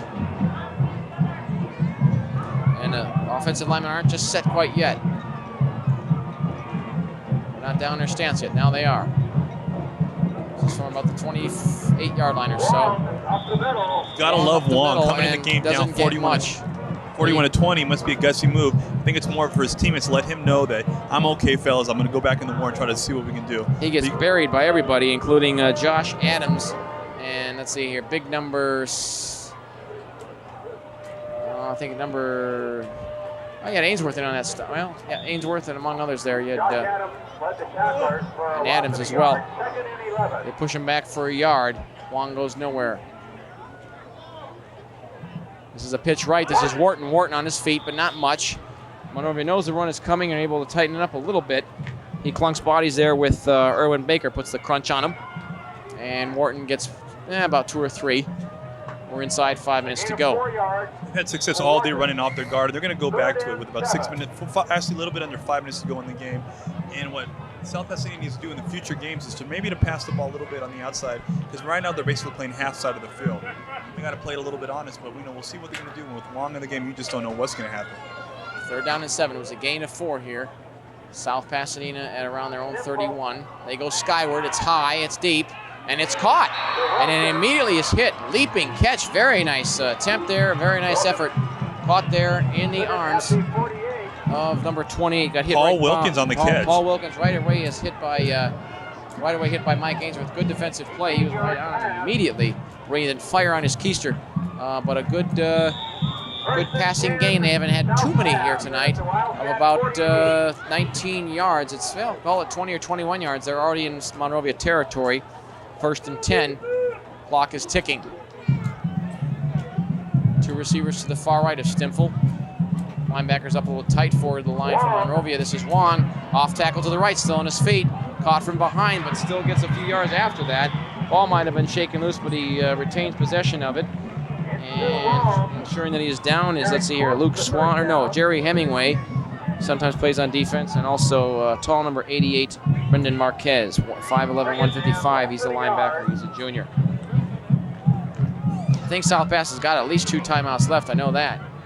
There were 9 yards gained on that play, and they have it 2nd down and 1 yard to go at the 38. Wing set to the left, and they go down the middle. Not much. I think it was Wharton. And Wharton knocks into everybody. Let's see here, 9 and 4. Let's see here, Johnny Huerta and also Paul Escarzaga. So not much there. Might have lost a yard. For you old-time football fans watching, you gotta love Wong's running ability. He just goes right at you. From the old days of Larry Zonga to the new days of Mike Alstott, he just comes at you. He doesn't try to juke you. He's telling linemen, I'm big your side. I'll give me the ball. I'm gonna run right at you. Thornton. Throwing with the run, he cuts back. Right down the middle is Wharton. Oh, man, he gets cracked. Fisher on the tackle. The littlest guy in the field makes the most impressive tackle of the night. He does. Pizza Hut sponsors a tackle of the game where we dare you to find a better pizza. And I dare you to find a better tackle. That was a crunching blow, but he's up quickly, and it's a good, solid, hard, clean hit. Nice play, both offensively and defensively. But again, they are moving the football. Just the clock is working against them. Okay, 1st and 10 yards to go. South Pass at the Monrovia 32-yard line. Backs are split, wing set to the left. Pitches to Wharton. Wharton looking for room. Bounces off one of his own guys. Then he runs into trouble. That really hurt him right there. He gets thumped in hard there by Dondre Hale. He slammed him to the ground. He kind of bumped into one of his linemen. That impeded his ball-carrying path. And he did not get the most he could out of that rush because of that. But those mistakes do happen once in a while. Gains about a yard on that play. So it is 2nd and 9 yards to go from 32. I think Ainsville has a little bit of chip on his shoulder because the last time Wilkins he caught a pass, he should have deflected. Trying to get on the outside. To his right, and he goes nowhere.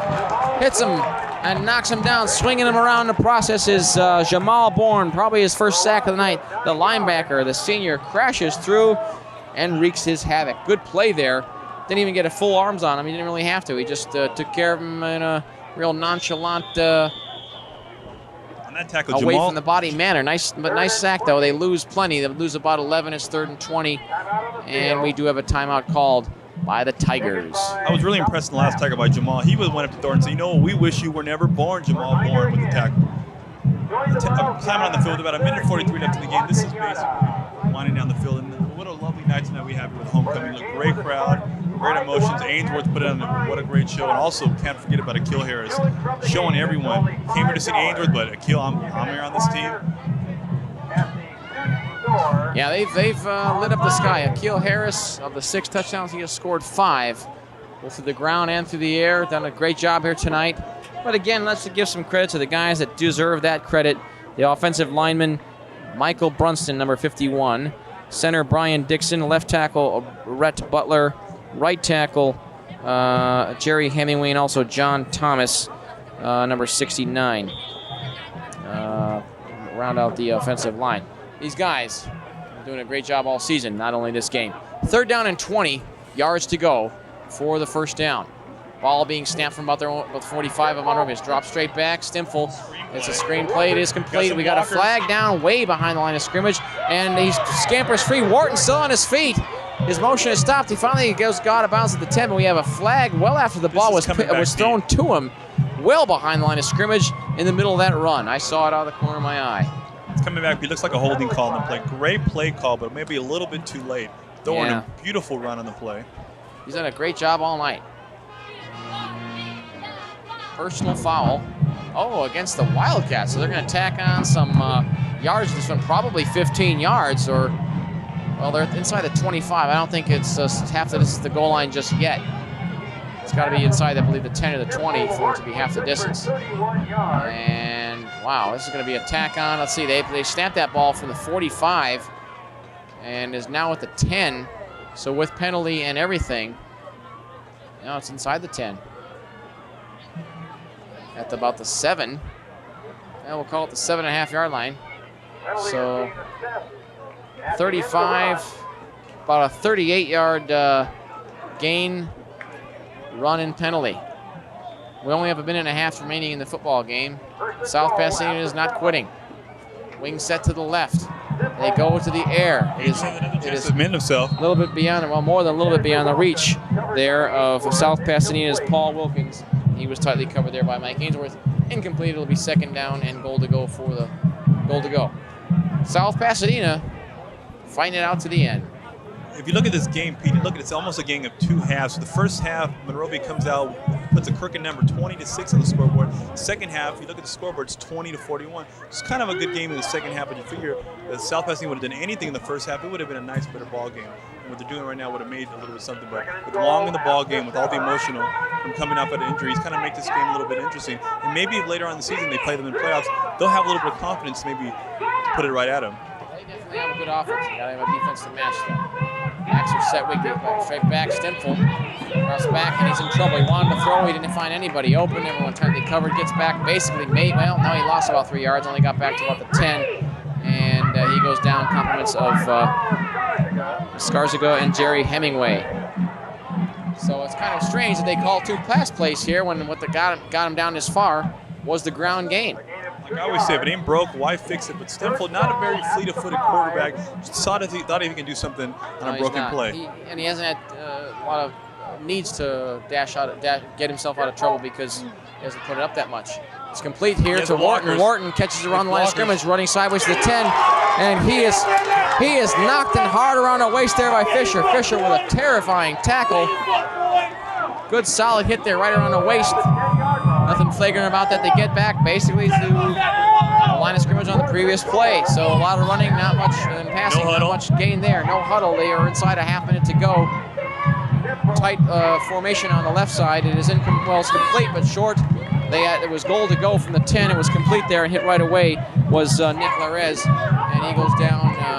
Compliments of, I think, that's an interesting play call. The ball is turned over on downs, and Monrovia will just basically take a knee and call it a night. But again, give a little credit to the guys in white and black there. South Pass doing their best to the end of the game, keeping their spirits up, and you got to admire that. That's there you see right away he gets hit there. Actually, the tackle, there was made by Irvin Baker. Right on and right away.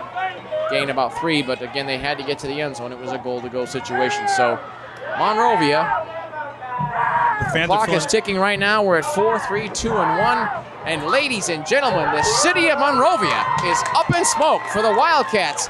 Keep their undefeated record intact. They move to 5 wins, no losses, and a tie in the season. But more importantly, they start off league play on the right foot. 1-0 in Rio Hondo League play.